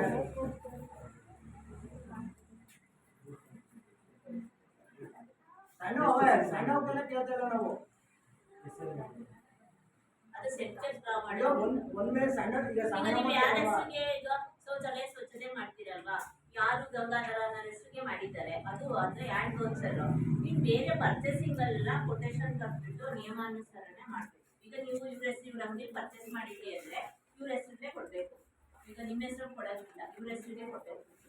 ಇವ್ರು ಏನಾದ್ರು ಕೆಲಸ ಮಾಡಿ ಅಲ್ಲಿಂದ ಇವ್ರ ಹತ್ರ ಚೇರ್ಸ್ ಫರ್ನಿಚರ್ಸ್ ಏನ್ ತಗೊಂಡಿದ್ದಾರೆ ಇವ್ರ ಹೆಸರಿಗೆ ಕೊಡಬೇಕು. ಹಾಗಾಗಿ ಅದು ಕೊಟ್ಟು ವಾಪಸ್ ಮಾಡ್ತಾರೆ.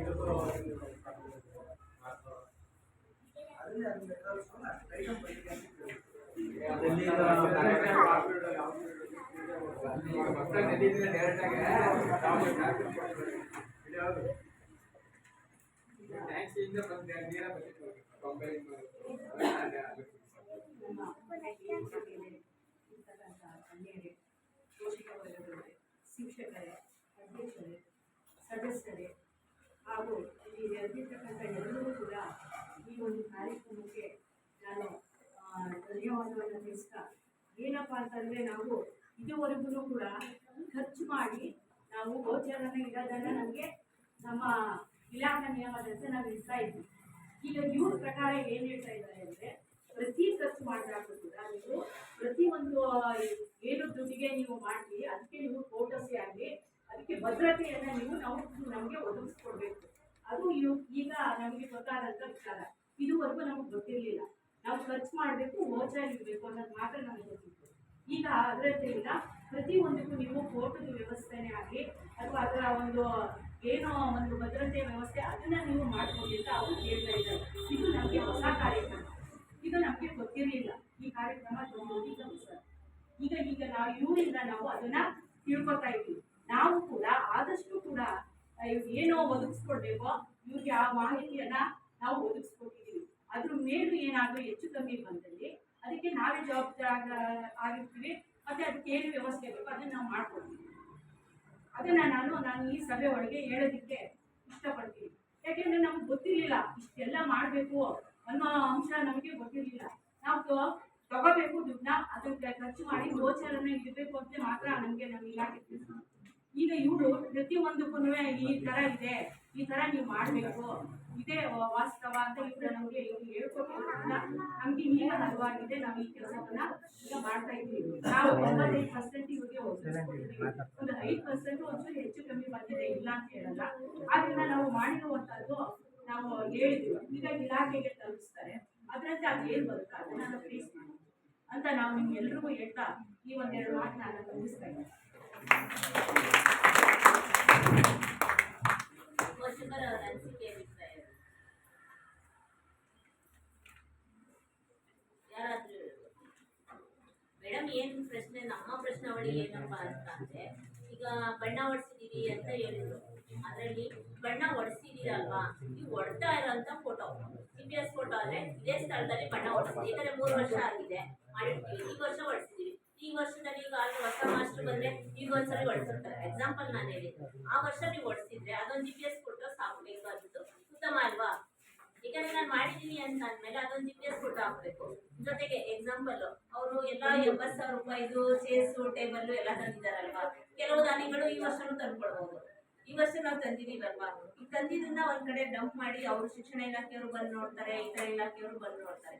ಆ ಇಟ್ಟಿರುವಂತ ಸಂದರ್ಭದಲ್ಲಿ ಒಂದು ಹೊಸದೊಂದು GPS ಫೋಟೋ ಹಾಕಿದ್ರೆ ನಮ್ಮ ಅನಿಸಿಕೆ ಉತ್ತಮ. ಯಾಕೆ ನಾವು ತಂದಿದೀವಿ ಅಲ್ವಾ, ಚೇರ್ಸು ಟೇಬಲ್ ಎಲ್ಲ ಶಾಲೆ ಒಳಗಡೆ ಇದೆ, ಅದೊಂದು ನಾವು ಸಭೆಗೆ ಫೋಟೋ ಹಾಕಿದ್ರೆ ಅದು ದಾಖಲಾತಿ ನಿರ್ವಹಣೆ ಆಗ್ತದೆ, ನಮ್ಮ ಅಭಿಪ್ರಾಯ ಅಲ್ವಾ ಕೊಡ್ರೆ? ಅಲ್ಲ ನಾವು ಹೇಳಿದ್ವಿ GPS ಮಾಡೋದು GPS ಮಾಡಿ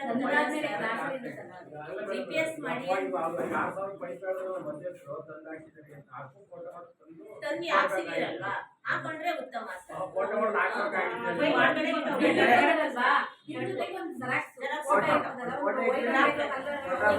ಎಕ್ಸಾಂಪಲ್ ಸರ್, ಈಗ ಒಂದ್ ನಿಮಿಷ, ಈಗ ನಾವು ಆಡಿಟರ್ನ ಮಾಡಿದೀವಿ, ಯಾವ ವರ್ಷ ಮಾಡಿದೀವಿ ಅನ್ನೋದಕ್ಕೆ ಫೋಟೋ ನಮ್ಮ ಹತ್ರ ದಾಖಲಾತಿ ಇದೆ. ಈಗ ನೋಡಿ, ಈಗ ಇದ್ರಲ್ಲಿ ತಿರ್ಗಾಲ ಮಾಡಿದ್ವಿ, ಯಾವತ್ತೋ ಮಾಡಿದೀವಿ, ಇದ್ರ ನಾವು GPS ಫೋಟೋ ಹಾಕಿದೀವಿ, ಇಂಥ ದಿನ ಮಾಡಿದೀವಿ, ಟೈಮಿಂಗ್ಸ್ ಎಲ್ಲ ತೋರಿಸುತ್ತೆ. ಈಗ ನೀವು ಹೊಸ್ದಾಗಿ ಏನಿಲ್ಲ ಸರ್, ಈಗ ನೀವು ಬಂದಿರ್ತಾರ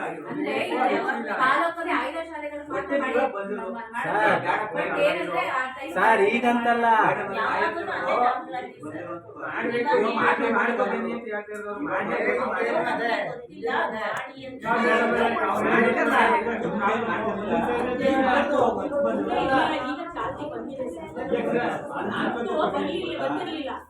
ಮುಂದೆ ಇತ್ತ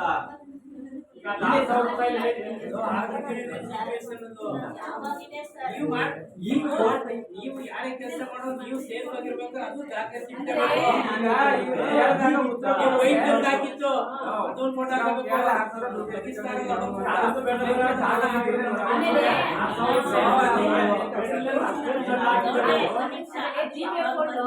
ಯಾರಿಗೂ ಅನುಕೂಲ ಆಗಲ್ಲ. ಈಗ ನಾವು ಸೆಲ್ಫಿ ಫೋಟೋ ನಮ್ಗೆ ಅನುಕೂಲ ಆಗಲ್ಲ, ಕೆಲಸದಲ್ಲಿ ಇರೋರಿಗೆ ಅನುಕೂಲ. ಯಾಕೆಂದ್ರೆ ದಾಖಲೆ ಕೇಳ್ತಾರಲ್ಲ, ಇಷ್ಟೊತ್ತಿಗೆ ಇದೆಯಾ ಇಷ್ಟೊತ್ತಿಗೆ ಅಂದ್ರೆ ಇವಾಗ ನೆಕ್ಸ್ಟ್ ಜೂನಿಂದ ಮಕ್ಕಳಿಗೆ ಫೇಸ್ ಕ್ಯಾಪ್ಚರ್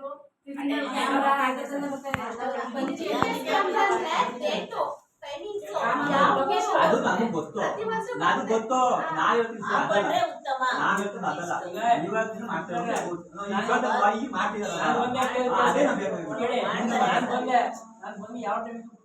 ಸರ್ ಮಾಡಿದ್ರೆ ಉತ್ತಮ. ಈಗ ನಾವು ಮಾಡಿರೋದು ಇಲ್ಲಿ ಅಟೆಂಡ್ ಮಾಡಿದ್ದೀನಿ ಅಂತ ನಾನೆಲ್ಲೋ ನಮ್ಗಿಂತ ಮಾಡ್ತಿದ್ರ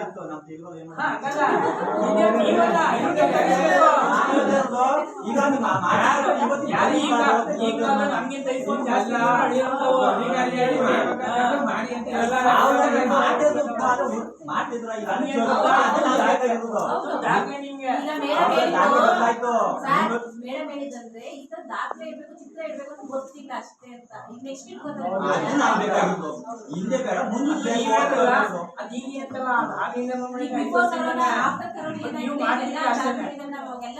ರೈಟಿಂಗು ಅಂತ ಮೇಡಮ್ ಅವಾಗ ಅವ್ರು ಕೀಪ್ಯಾಡ್ ಉಪಯೋಗಿಸ್ತಿದ್ರು. ಅವ್ರು ಬಂದ ನಾನಿದ್ದೆ. ಈಗ ಯಾವಾಗ ಕರೋನಾ ಬಂತು, ಯಾವಾಗ ನಮ್ಗೆ ದೀಕ್ಷಾ ಆ್ಯಪ್ ಅಂತಂದಾಗ ಅವ್ರು ಸ್ಮಾರ್ಟ್ ಫೋನ್ ತಗೊಂಡಿದ್ದು. ಹಂಗಾಗಿ ಅದ್ರ ಬಗ್ಗೆ ಎಲ್ಲ ನಮ್ಗೆ ಇತ್ತೀಚೆಗೆ ಟ್ರೈನಿಂಗ್ ಕೊಟ್ಕೊಂಡು ಪ್ರತಿಯೊಂದು ಈಗ ದಾಖಲೆ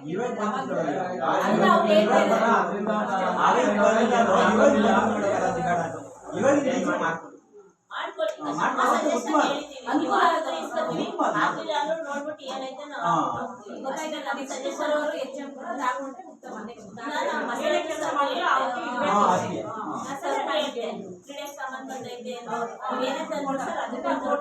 ನಿರ್ವಹಣೆ ಮಾಡಿ ನಮ್ಮ ಸಜೆಷನ್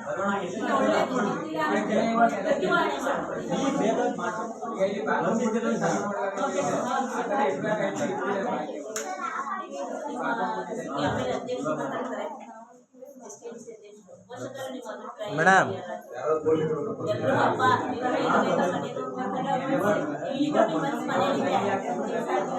ಸರ್ನ ಮಾತಾಡಿಸ್ಬಿಡಿ.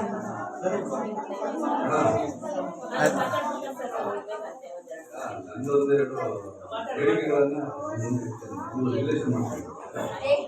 ಯಾಕೆಂದ್ರೆ ನಮ್ಮ ಶಾಲೆಗಳಿಗೆ ಆರೋಗ್ಯ ಇಲಾಖೆಯಿಂದ ಯಾವುದೇ ರೀತಿಯಾದಂಥ ಸಲಕರಣೆಗಳು ಬರ್ತಾ ಇಲ್ಲ.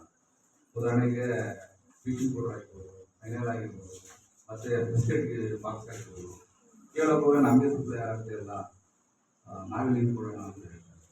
ಅದಕ್ಕೆ ಯಾಕಂದರೆ ಆರೋಗ್ಯ ಇಲಾಖೆಯ ಜವಾಬ್ದಾರಿ ಏನಂತಂದರೆ ಪ್ರತಿಯೊಂದು ಶಾಲೆಗೆ, ಸರ್ಕಾರಿ ಶಾಲೆಗಳಿಗೆ ಸರ್ಕಾರದಿಂದ ಏನು ಸಿಗುವಂಥದ್ದು ಮೆಡಿಕಲ್ ಕಿಟ್ಟನ್ನು ಕೊಡಬೇಕಾದ ಜವಾಬ್ದಾರಿ ಹೌದು.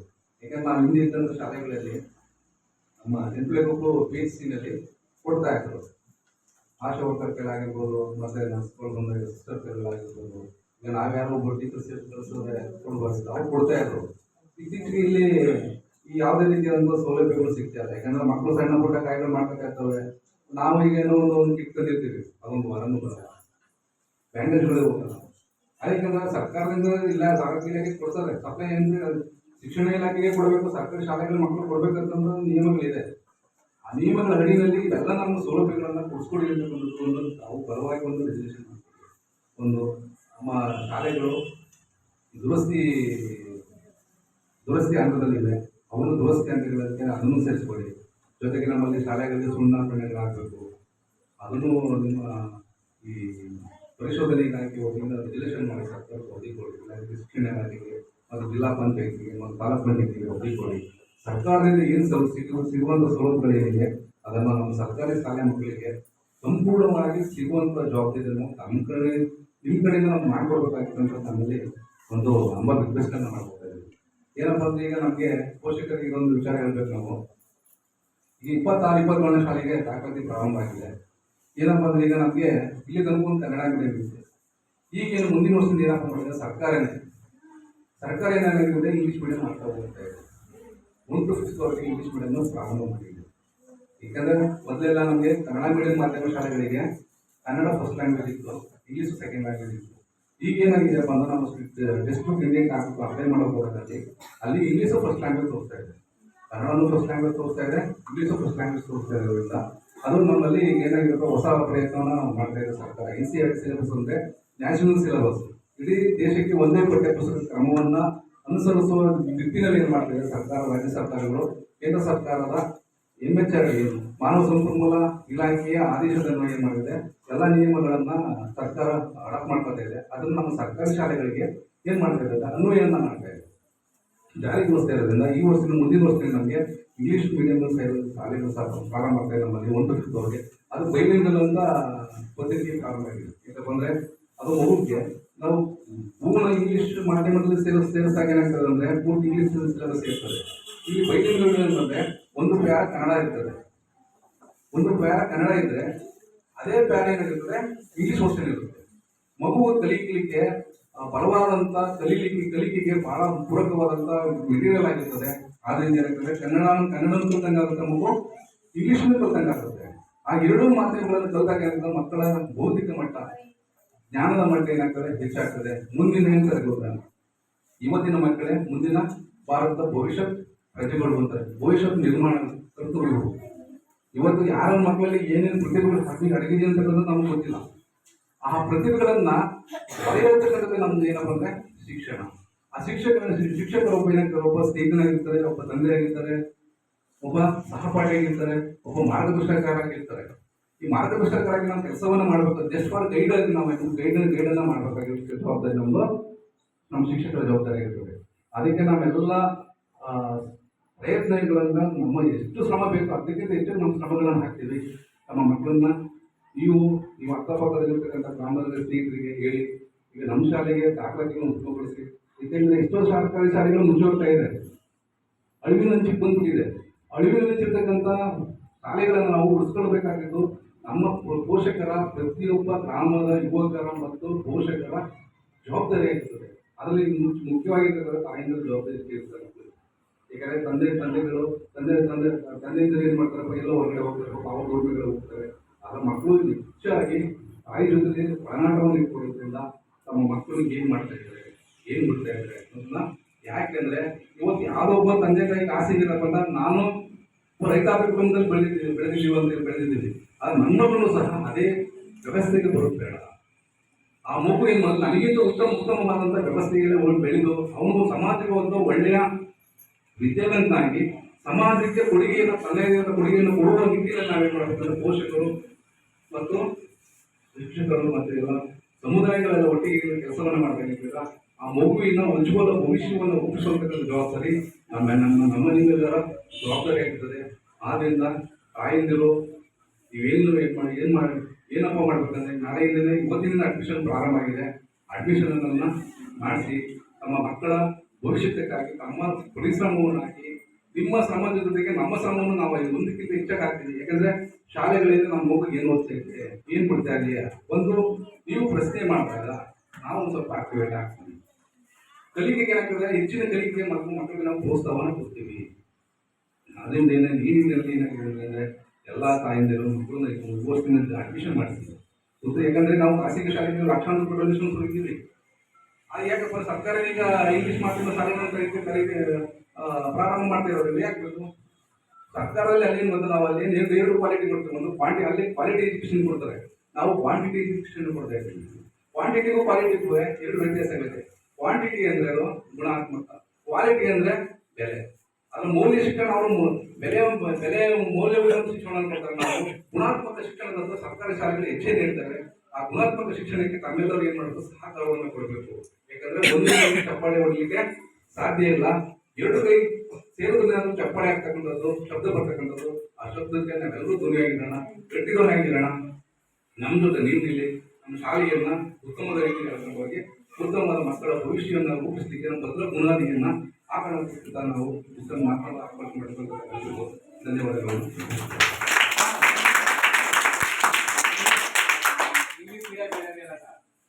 ಒಂದನೇ ತರಗತಿ ಸೇರಿಸಲ್ಲ ಅವ್ರಿಗೆ ಮಾತ್ರನಾ ಅಥವಾ ಒಂದು ಮತ್ತೆ ಇವಾಗ ಒಂದರಲ್ಲಿ ಇರ್ತಾರೆ, ನೆಕ್ಸ್ಟ್ 2ನೇ ಕ್ಲಾಸಿಂದ ನಾವು ಇಂಗ್ಲಿಷ್ ಹಂಗೆ ಮೇಡಮ್. ಈಗ 1ನೇ ಕ್ಲಾಸ್ ಸೇರ್ತಾರೆ, ಇವಾಗ ಅವ್ರಿಗೆ ಮಾತ್ರನಾ? ಈಗ ಏನಾಗಿದೆ ಅಂದ್ರೆ 1ರಿಂದ 5ನವರೆಗೆ ಇಂಗ್ಲಿಷ್ ಮೀಡಿಯಂ ಮಾಡಿದ್ದಾರೆ, ಬೈಲಿಂಗ್ವಲ್ ಅಂತ ಹೊಸ ಪದ್ಧತಿ. ಅದು 6ನೇ ಕ್ಲಾಸಿಂದ ಕನ್ನಡ ಮಾಧ್ಯಮ ಆಗಿದೆ, 6-7ಕ್ಕೆ. ಅದೇ ಅಂತ ಬದಲಾವಣೆಯನ್ನು ಆಗ್ತಾರೆ.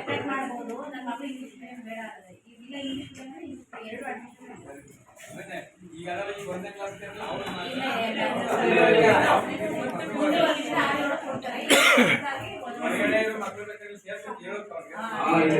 ಅದಕ್ಕೆ ನಾವೇನಪ್ಪ ಮಾಡಿದ್ವಿ ನೋಡ್ರಿ, ಈಗ ನಾವೇನ್ ಮಾಡಿದ್ವಿ ಅಂದ್ರೆ ಈಗ ಫ್ಲೆಕ್ಸ್ ಎಲ್ಲ ಮಾಡ್ತಿದ್ದೀವಿ. 1 3 8 6 8 ಫ್ಲೆಕ್ಸ್ ಎಲ್ಲ ಮಾಡ್ತಿದ್ದೀವಿ. ಆ ಫ್ಲೆಕ್ಸ್ಗಳೆಲ್ಲ ರೆಡಿ ಇದೆ. ಅದು ಅಲ್ಲೊಂದು ಪ್ರಚಾರ ಮಾಡ್ಲಿಕ್ಕೆ ಇಲ್ಲೊಂದು, ಮತ್ತೆ ಊರುಗಡೆ ಒಂದು, ಕಾಗೇಪುರಕ್ಕೆ ಒಂದು, ಮತ್ತೆ ಇನ್ನೊಂದು ನಮ್ಮ ಮೆಣಸೂರು ಶ್ರೀನಿವಾಸ ಅವರು ಹೇಳಿದ್ರು, ಸರ್ ಇಲ್ಲಿ ರಾಮನಾಥ್ ಅಂತ ಒಂದು ಆಕ್ಸಿಸ್ ಸರ್ ಅಂತ ಹೇಳಿದ್ರು. ಆಯ್ತು, ಮುಂದೆ ಒಪ್ಕೊಂಡಿದ್ದೀವಿ, ಮಾಡೋಣ. ನಮ್ಮೆಲ್ಲ ಪ್ರಯತ್ನಗಳನ್ನ ನಿಮ್ಮೆಲ್ಲರ ಸಹಕಾರದಿಂದ ಒಗ್ಗೂಡಿ ಏನ್ ಮಾಡಬೇಕಲ್ಲ, ಶಿಕ್ಷಣ ಅಂತಕ್ಕಂಥ ತೇರನ್ನ ನಾವೆಲ್ಲರೂ ಮುಂದೆ ಅಂದ್ಕೊಂಡು ಹೇಳ್ಕೊಂಡು ಹೋಗ್ಬೇಕು. ಯಾವ ರೀತಿಯಲ್ಲಿ ನಮ್ಮ ದೇವಸ್ಥಾನಗಳಲ್ಲಿ ವರ್ಷಕ್ಕೊಂದ್ಸಲ ತೇರನ್ನು ಎಳಿತೀವಿ, ದೇವಸ್ಥಾನ ತೇರುಗಳನ್ನು ಎಳಿತೀವಿ. ಈ ಶಿಕ್ಷಣದ ತೇರು ಪ್ರತಿನಿತ್ಯ ನಿರಂತರವಾಗಿ ಎಳೆಯುವಂತಹ ತೇರು. ಯಾಕಂದ್ರೆ ಒಬ್ಬರಿಂದ ಎಳಿಲಿಕ್ಕೆ ಸಾಧ್ಯ ಇಲ್ಲ. ಇದು ಹಲವಾರು ಕೈಗಳ ಜೋಡಣೆಯಿಂದ ಮುಂದೆ ಸಾಗುವಂತ ಒಂದು ಕಾರ್ಯಕ್ರಮ ತೇರಾಗಿರ್ತದೆ. ಆ ತೇರಿನ ಎಲ್ಲರ ಸಹಕಾರದಿಂದ ಒಗ್ಗಟ್ಟಿನಿಂದ ಏನು ಗೊತ್ತಾ, ಎಲ್ಲರೂ ಹೇಳ್ಕೊಂಡು ಹೋಗೋಣ ಅಂತಕ್ಕಂಥದ್ದು ನನ್ನ ಅಭಿಲಾಷೆ. ಅದಕ್ಕೆಲ್ಲರೂ ತಮ್ಮ ಸಹಕಾರವನ್ನು ಕೊಡಬೇಕಾಗಿದ್ದರಲ್ಲಿ ತಮ್ಮ ಪೋಷಕ ಬಂಧುಗಳಲ್ಲಿ ನಾವೇನು ಮಾಡ್ತೀವಿ, ಮನವಿಯನ್ನು ಮಾಡ್ಕೊಳ್ತೀವಿ.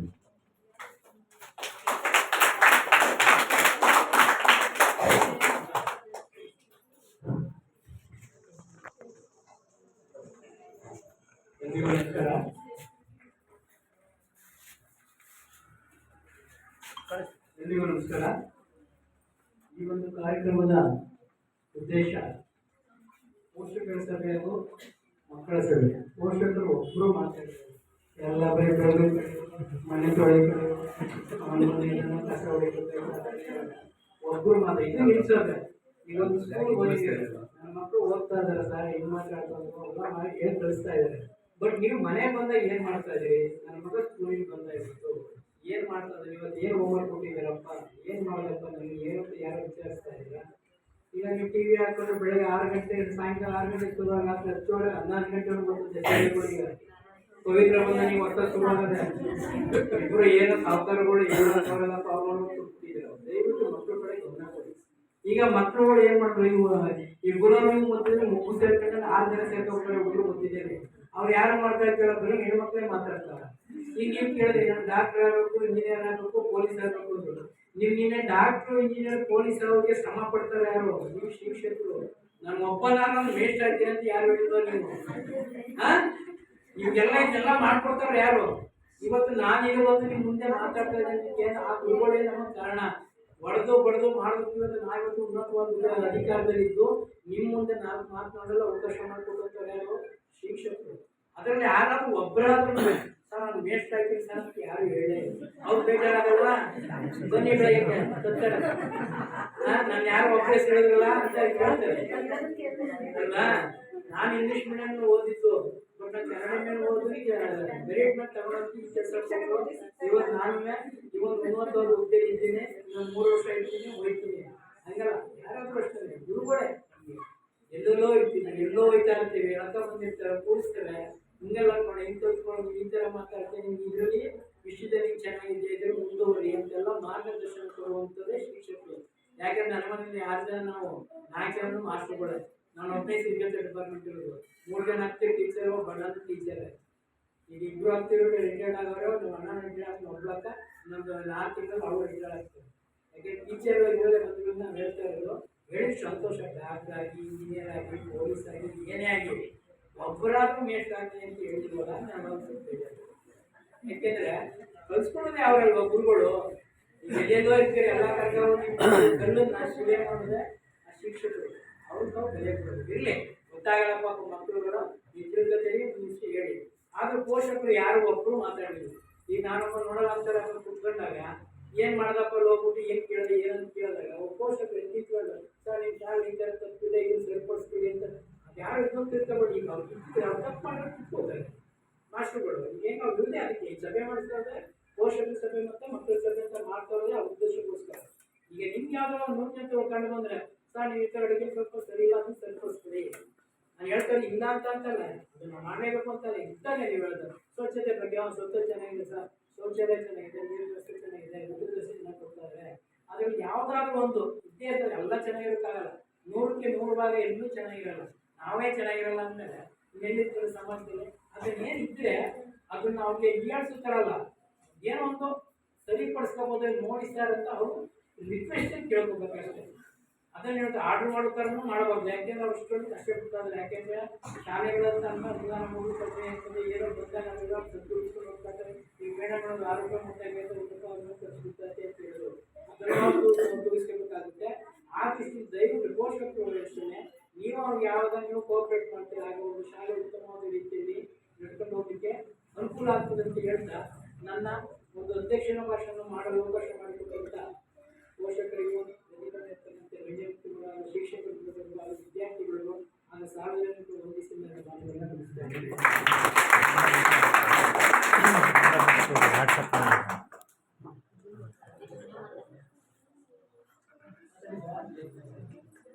ಮಾತಾಡ್ರಿ ಚುಚ್ಚಕೊಂಡ್ರೆ ಮಾತಾಡ್ರಿ.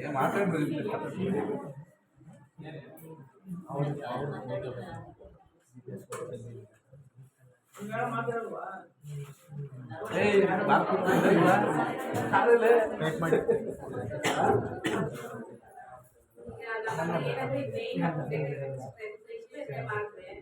ಶಿಕ್ಷಕರು ಕೊಡ್ತಾರೆ, ಏನಪ್ಪ ಇದ್ರೆ ಎಲ್ಲ ಮಾಡ್ತಾರೆ.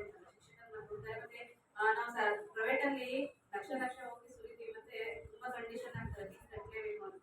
ಕಷ್ಟಪಟ್ಟು ದುಡಿತೀರಾ, ವ್ಯವಸಾಯ ಮಾಡ್ತೀರಾ, ಕೆಲ್ಸಕ್ಕೆ ಹೋಗ್ತೀರಾ. ಸೊ ಅದನ್ನ ಸೇವ್ ಮಾಡಿ ಮಕ್ಕಳಿಗೆ ಫ್ಯೂಚರ್ಗೆ ಈಗ ಡಾಕ್ಟರ್ ಆಗ್ಬೇಕು ಅಂದ್ರೆ ಅಷ್ಟು ಸುಲಭ ಅಲ್ಲ. ನೀವು ಎಷ್ಟೇ 99% ತಗೊಂಡು ಡೊನೇಷನ್ ಹಾಕ್ಬೇಕು, ಅದಕ್ಕೆ ಸೇವ್ ಮಾಡಿ, ಬ್ಯಾಂಕಿಗೆ ಡೆಪಾಸಿಟ್ ಮಾಡಿ. ಈಗ ಸಮೃದ್ಧಿ ಯೋಜನೆ ಯಾವ್ಯಾವ ಇದೆ ಅದಕ್ಕೆ ಡೆಪಾಸಿಟ್ ಮಾಡಿ, ಮಕ್ಕಳಿಗೆ ಫ್ಯೂಚರ್ ಇರಬೇಕು. ಹಂಗೂ ಬೇಡ ನಾವು ಹಾಕಲ್ಲ, ಚಿನ್ನದ ಹಾಕಿ ಅಥವಾ ಅವ್ರಿಗೋಸ್ಕರ ಮುಂದಕ್ಕೆ ಅದೇ ಕಷ್ಟ ಬರುತ್ತೆ. ಅದನ್ನ ಇಟ್ಕೊಂಡು ಮಕ್ಕಳು ಮುಂದೆ ಅಡ ಇಟ್ಕೊಂಡು ನಾವು ಓದಿಸ್ಕೊಳ್ಳಲ್ಲ. ಆ ಬೇಡ ಹೇಳಿದ್ರು ಆಸ್ತಿ ಮಾಡಬೇಡಿ, ಮಕ್ಕಳು ಜಾಸ್ತಿ ಎಲ್ಲ ಮಾಡಿ ಅಂತ. ಈಗ ಹಂತವಾಗಿ ಕೂಡಿಸ್ಕೊಳ್ಳೋದ್ರಲ್ಲೇ ಮುಂದೆ ಲಕ್ಷಾಂತರ ರೂಪಾಯಿ ಡೊನೇಷನ್ ಕಟ್ಟಬೇಕಾದ್ರು. ಬರೋದೇ ದುಡ್ಡನ್ನ ಗಂಟೆ ಕಷ್ಟಪಟ್ಟು ನೀವು ಸೇವ್ ಮಾಡ್ತೀರಿ. ಈಗಲೇ ತಗೊಂಡು ಅದರಲ್ಲೇ ಕಾರ್ಯ ಕೊಟ್ಟರೆ ನೆಕ್ಸ್ಟ್ ಕಾಲೇಜಿಗೆ ಈಗ ಇಂಜಿನಿಯರಿಂಗ್ ಸೀಟು 5-10 ಲಕ್ಷ ಇಂಜಿನಿಯರ್ 99-95 ತಗೊಂಡು ಒಂದೊಂದು ಕೋಟಿ. ನಾವು ಆಸ್ತಿ ಮಾಡ್ಕೊಂಡು 1 ಕೋಟಿ ಸಿಗಲ್ಲ. ಮಕ್ಕಳು ಓದ್ಬೇಕು ಅನ್ನೋ ಆಸೆ ಪಟ್ಟು ಆಗಲ್ಲ. ಕೊನೆಗೆ ಏನ್ ಮಾಡ್ತಾರೆ, ಮದುವೆ ಮಾಡ್ತಾರೆ ಅಲ್ವಾ? ಆತರ ಆಗದ್ ಬೇಡ. ಈಗಲೇ ಸೇವ್ ಮಾಡಬೇಕು. ಮತ್ತೆ ಇಂಗ್ಲಿಷ್ ಮೀಡಿಯಂ ಏನು ಓದ್ತಾರೆ, ಏನ್ ಟೆಕ್ಸ್ಟ್ ಬುಕ್ ಇದೆ ನಮ್ಮಲ್ಲೇ ಇದೆ, ಅರ್ಥ ಆಯ್ತಾ? ಮತ್ತೆ ಜೊತೆಗೆ ಕೃಪಾಂಕಗಳನ್ನ ಕೊಡ್ತಾರೆ. ಈಗ ನಾನು ಇವತ್ತು ಗೌರ್ಮೆಂಟ್ ಜಾಬ್ ತಗೊಂಡಿದ್ದಂದ್ರೆ ನಾನು ವ್ಯವಸಾಯ ಮಾಡೋದೇ ನಮ್ಮ ಅಪ್ಪ. ಜೊತೆಗೆ ನಾವು ಓದಿದ್ದೆಲ್ಲ ಕನ್ನಡ ಮೀಡಿಯಮೇ ಮತ್ತೆ ಏನು ಸರ್ಕಾರಿ ಶಾಲೆಯಲ್ಲೇ ಓದಿದ್ದಲ್ಲ. ಇದುವರೆಗೂ ಕನ್ನಡ ಮೀಡಿಯಂ ಸರ್ಕಾರಿ ಶಾಲೆಗೆ ಓದ್ತೀವಿ. ಇವತ್ತು ಇಂಗ್ಲಿಷ್ ಟೀಚರ್ ಆಗಿದ್ದೀನಿ ಅಂದ್ರೆ ಆ ಮಕ್ಕಳಿಗೆ ಬೆಳೀತಾ ಬೆಳೀತಾ ಅವ್ರಿಗೆ ಆಸೆ ಬರುತ್ತೆ, ನಾವು ಓದ್ಬೇಕು ಅನ್ನೋ ಛಲ ಹುಟ್ಟುತ್ತೆ. ಈಗ ನೀವು 100% ಅವ್ರ ತಲೆ ತುಂಬಬೇಕು ಅಥವಾ ಅವ್ರು ಓದಿದ್ದು ಕಂಪೇರ್ ಮಾಡಬೇಡಿ ನಿಮ್ಮ ಮಕ್ಕಳನ್ನ. ಅವ್ರ ಒಂದು ಸ್ಟೇಜ್ ಅವ್ರಿಗೆ ಮನಪರಿವರ್ತನೆ ಇರುತ್ತೆ. ನಾನು ಓದ್ಬೇಕು, ನಾನು ಚಂದದಿಂದ ಓದ್ಬೇಕು. ಅವ್ರಿಗೆ 8th ಆಗ್ಬೋದು 9th ಆಗ್ಬೋದು. ಕೆಲವೊಬ್ಬರಿಗೆ ಲೇಟಾಗಿ ಮೆಚೂರ್ ಆಗುತ್ತೆ ಮೈಂಡ್. ಸೊ ಯಾವಾಗ ಬೇಕಾದ್ರೂ ಅವ್ರು ಅಚೀವ್ ಮಾಡ್ಬೋದು. ಹಾಗಾಗಿ ನೀವು ಸರ್ಕಾರಿ ಶಾಲೆಗೆ ಫಸ್ಟ್ ಪ್ರಿಫರೆನ್ಸ್ ಕೊಡಿ. ಯಾಕೆಂದ್ರೆ ಅನ್ನೋದು ಏನು ಕೃಪಾಕಗಳನ್ನ ಕೊಡ್ತಾರೆ. ವುಮೆನ್ಸ್ ಕೋಟಾದಲ್ಲಾಗಿರ್ಬೋದು, ಕನ್ನಡ ಮೀಡಿಯಂ ಮತ್ತೆ ರೂರಲ್ ಸರ್ಟಿಫಿಕೇಟ್ ಅಂತೆಲ್ಲ ಇರುತ್ತೆ. ಮುಂದೆ ಅದರಲ್ಲಿ 5% 10% ಅಪಾಯಿಂಟಲ್ಲೆಲ್ಲ ಹೆಂಗೆ ಅಂದ್ರೆ ಫಸ್ಟ್ ಓದು ಆಪರ್ಚುನಿಟಿ ಕೊಡೋದೇ ನಮ್ಮ ಸರ್ಕಾರಿ ಶಾಲೆ ಮಕ್ಕಳಿಗೆ. ಏಕೆಂದ್ರೆ ಮಧ್ಯಮ ಕುಟುಂಬದಿಂದ ಬಂದಿರ್ತಾರೆ, ಬಡತನದಿಂದ ಬಂದಿರ್ತಾರೆ, ತುಂಬ ರಿಚ್ ಫ್ಯಾಮಿಲಿ ದುಡ್ಡಿರೋರೆಲ್ಲ ಗೌರ್ಮೆಂಟ್ ಶಾಲೆಗೆ ಬರ್ತಾರೆ. ಈಗ ನಾವ್ ಯಾಕೆ ಅಂದ್ರೆ ಮಿಡಲ್ ಕ್ಲಾಸ್ ಫ್ಯಾಮಿಲಿ ಅವ್ರಿಗೆ ಫಸ್ಟ್ ಪ್ರಿಫರೆನ್ಸ್. ಮತ್ತೆ ಮೆಡಿಕಲ್ ಸೀಟ್ಗಳಲ್ಲಾಗಿರ್ಬೋದು, ಇಂಜಿನಿಯರಿಂಗ್ ಸೀಟ್ಗಳಾಗಿರ್ಬೋದು, ಮೊದಲು ಕೊಡುವಂಥದ್ದು ಆದ್ಯತೆ ನಮ್ಮ ಸರ್ಕಾರಿ ಶಾಲೆಗೆ. ಈಗ ಸರ್ಕಾರ ಮತ್ತೆ ಇಷ್ಟೊಂದು ನಮಗೆಲ್ಲ ಸಂಘ ಕೊಟ್ಟು ಇಷ್ಟೊಂದು ಅನುದಾನಗಳನ್ನ ಕೊಡ್ತಾ ಇರೋದು ಏನಕ್ಕೆ ಅಂದ್ರೆ ಮಕ್ಕಳಿಗೆ ಒಳ್ಳೆ ವಿದ್ಯಾಬುದ್ಧಿ ಕಲಿಯಲಿ ಅಂತ. ನಮ್ಮಲ್ಲಿ ಇವತ್ತು ಇಷ್ಟು ಜನ ಮಕ್ಕಳಿದ್ದಾರೆ, ಇಂಗ್ಲಿಷ್ ಚೆನ್ನಾಗಿ ಓದ್ತಾರೆ, ಮ್ಯಾಥ್ಸ್ ಅಲ್ಲಿ ಚೆನ್ನಾಗಿ ಮಾಡ್ತಾರೆ. ಯಾವುದೇ ಒಂದು ಇಂಗ್ಲಿಷ್ ಮೀಡಿಯಂ ಮಕ್ಕಳು ಮುಂದೆ ಓದಿಸಿ ನಮ್ಮ ಮಕ್ಕಳು ತುಂಬಾ ಚೆನ್ನಾಗಿ ಹ್ಯಾಂಡ್ ರೈಟಿಂಗ್ ಬರೀತಾರೆ ಮತ್ತೆ ಓದ್ತಾರೆ ಕೂಡ. ಅವ್ರಿಗೆ ಯಾವುದೇ ರೀತಿ ಕಡಿಮೆ ಇಲ್ಲ. ಮತ್ತೆ ಎಲ್ಲ ಮುಂದೆ ಏನೇ ಒಂದು ಅಫಿಷಿಯಲ್ ದೊಡ್ಡ ಮುಂದೆ ಇರೋರೆಲ್ಲ ಕನ್ನಡ ಮೀಡಿಯಂ ಓದ್ಕೊಂಡು ಬಂದಿರೋರೆ. ಎಲ್ಲೋ ಒಂದು ಬೆರಳಿಗೆ ಅಷ್ಟೇ ಇಂಗ್ಲಿಷ್ ಮೀಡಿಯಂ ಅಲ್ಲಿ. ಮತ್ತೆ ಅಲ್ಲಿ ತುಂಬಾ ಎದ್ರಿಸಿ ಏನ್ ಮಾಡ್ಬಿಟ್ಟಿರ್ತಾರೆ, ಪ್ರೈವೇಟ್ ಸ್ಕೂಲಲ್ಲಿ ಸುಮ್ಮನೆ ಓದ ತಕ್ಷಣ ಎಂಟ್ರಿ ಕೊಡಲ್ಲ ನಿಮ್ಗೆ. ಏಕೆಂದ್ರೆ ಅಲ್ಲಿ ಎಷ್ಟೋ ಸಣ್ಣ ನ್ಯೂನತೆಗಳಿರುತ್ತೆ. ಅವ್ರು ತೋರಿಸ್ಕೊಳ್ಳಲ್ಲ. ಮೇಲ್ಗಡೆ ನೋಡಕ್ಕೆ ಬಿಲ್ಡಿಂಗ್ ಎಲ್ಲ ಚೆನ್ನಾಗಿರುತ್ತೆ, ಏನೋ ಚೆನ್ನಾಗಿರುತ್ತೆ, ಓದ್ತಾರೆ ಅಂತಲ್ಲ.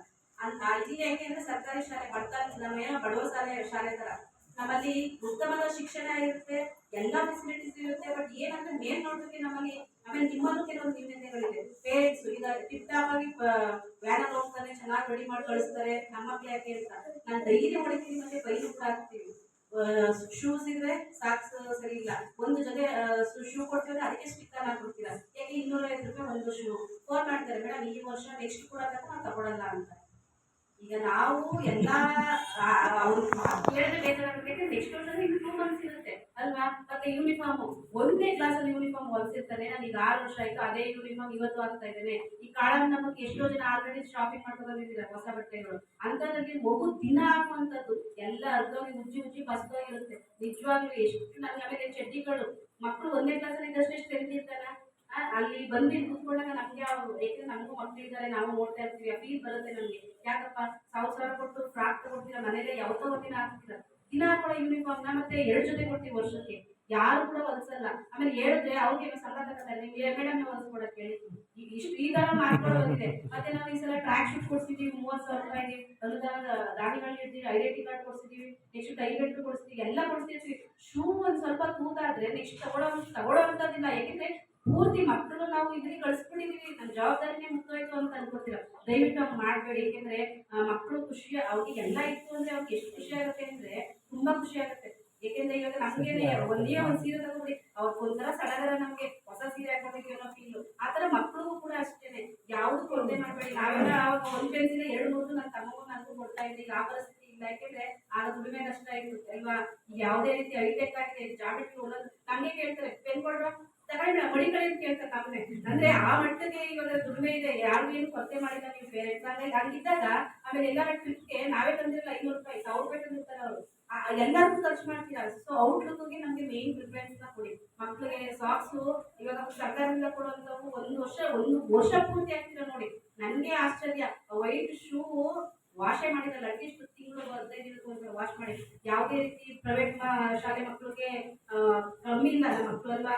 ಮತ್ತೆ ನಾವು ಎಷ್ಟೋ ಪ್ರತಿಭಾನ ಬೇರೆ ಇವೆಂಟ್ ತಗೊಂಡು ಹೋಗ್ತೀವಿ. ನಮ್ಮ ಮಕ್ಕಳೆಲ್ಲ ಒಳ್ಳೊಳ್ಳೆ ಪ್ರೈಸ್ ತಗೋತಾರೆ. ಪ್ರೈವೇಟ್ ಮುಂದೆ ಫೈಟ್ ಮಾಡಿ ತಗೋತೀವಿ ಅಂದ್ರೆ ಇಲ್ಲೂ ಕೂಡ ನಾಲೆಡ್ಜ್ ಇದೆ. ಆಮೇಲೆ ಗೌರ್ಮೆಂಟ್ ಶಾಲೆಗೆ ಬಂದಿರೋ ದಡ್ಗಳು ಅಂತಲ್ಲ, ಅಲ್ಲಿರೋರೇ ಇವಾಗ ಎಷ್ಟೆಷ್ಟು ಅಧಿಕಾರಿಗಳು ದೊಡ್ಡ ಇದ್ದಾರೆ. ನಾಸಾ ಪ್ರತಿಯೊಂದು ಎಲ್ಲೆಲ್ಲೋ ಇದ್ದಾರೆ. ಅವ್ರು ಕೇಳಿ ನೋಡಿ, ಎಲ್ಲ ಗೌರ್ಮೆಂಟ್ ಶಾಲೆ, ಗೌರ್ಮೆಂಟ್ ಬ್ರ್ಯಾಂಡ್ಗಳೇ. ಯಾಕೆಂದ್ರೆ ಇಲ್ಲಿ ನಾವು ಅವ್ರನ್ನ ತಾಯಿಯಾಗಿ ತಂಗಿಯಾಗಿ ಅಕ್ಕ ತಂಗಿಯಾಗಿ ಪ್ರೀತಿಯಿಂದ ಅವ್ರು ಎಷ್ಟು ಫ್ರೆಂಡ್ಲಿಯಾಗಿ ಮಾತಾಡ್ತಾರೆ ಅಂದ್ರೆ ಮೇಡಮ್ ಸ್ಟ್ರಿಕ್ಟ್ ಇಲ್ಲ ಅಂತಲ್ಲ. ಅವ್ರನ್ನ ಪ್ರೀತಿಯಿಂದ ಕೆಲವೊಬ್ರು ದಂಡಿಸಿ ನಾವು ಮಾಡೋಕ್ಕಾಗಲ್ಲ, ಪ್ರೀತಿಯಿಂದ ತಿದ್ರಿ ಅಲ್ವಾ. ಅವಾಗ ಅವ್ರು ಏನಾಗುತ್ತೆ, ಅವರಲ್ಲೂ ಬದಲಾವಣೆಗಳಾಗುತ್ತೆ. ಮೇಡಮ್ ನಾನು ಹಿಂಗಂದ್ರು ನಾನು ಏನಾದ್ರು ಬದಲಾಗಬೇಕು ಅಂತ. ಜಾಸ್ತಿ ಸುಮ್ಮನೆ ಹೊಡೆಯೋದ್ರಿಂದನೇ ಮಕ್ಕಳು ತಿದ್ದಕ್ಕಾಗಲ್ಲ. ಪ್ರೀತಿ ವಿಶ್ವಾಸದಿಂದನೂ ಗೆಲ್ಬೇಕು ನಾವು ಅಲ್ವಾ. ಅದರಿಂದ ನಾವು ಮೇನ್ ಕೇಳೋದು ಒಂದು, ನಿಮ್ಮ ಮಕ್ಕಳನ್ನ ನಮ್ಮ ಶಾಲೆಗೆ ಸೇರಿಸಿ. ಅದಾದಷ್ಟು ನಾವು ಏನೇ ಇದ್ರು ನಾವು ತಪ್ಪುಗಳನ್ನ ತಿಳ್ಕೊತೀವಿ. ಏನೇ ಟೇಪ್ ಆಗಲಿ ಒಂದು ಯೂನಿಫಾರ್ಮ್ಗೆ ಫಸ್ಟ್ ಪ್ರಿಫರೆನ್ಸ್ ಕೊಡಿ. ಮತ್ತೆ ಶೂಗಳಂತೂ ಇಲ್ಲಿ ಎಷ್ಟೋ ಜನ ಪೇರೆಂಟ್ಸ್ ಇದ್ದೀರಾ ನಾನು ಹೆಸರುಗಳನ್ನ ಹೇಳಲ್ಲ. ಆ ಮಕ್ಕಳು ಈಗ ನಮ್ಮಲ್ಲಿ 47 ಮಕ್ಕಳಲ್ಲಿ 2 ಪೇರೆಂಟ್ಸ್ ಮಕ್ಕಳು ಶೂ ಯಾಕೆ ಬರ್ತಾ ಇಲ್ಲ, ವೈಟ್ ಶೂ ಇಲ್ಲಿ ನಾನು ಹೇಳಲ್ಲ ಹೆಸರುಗಳನ್ನ.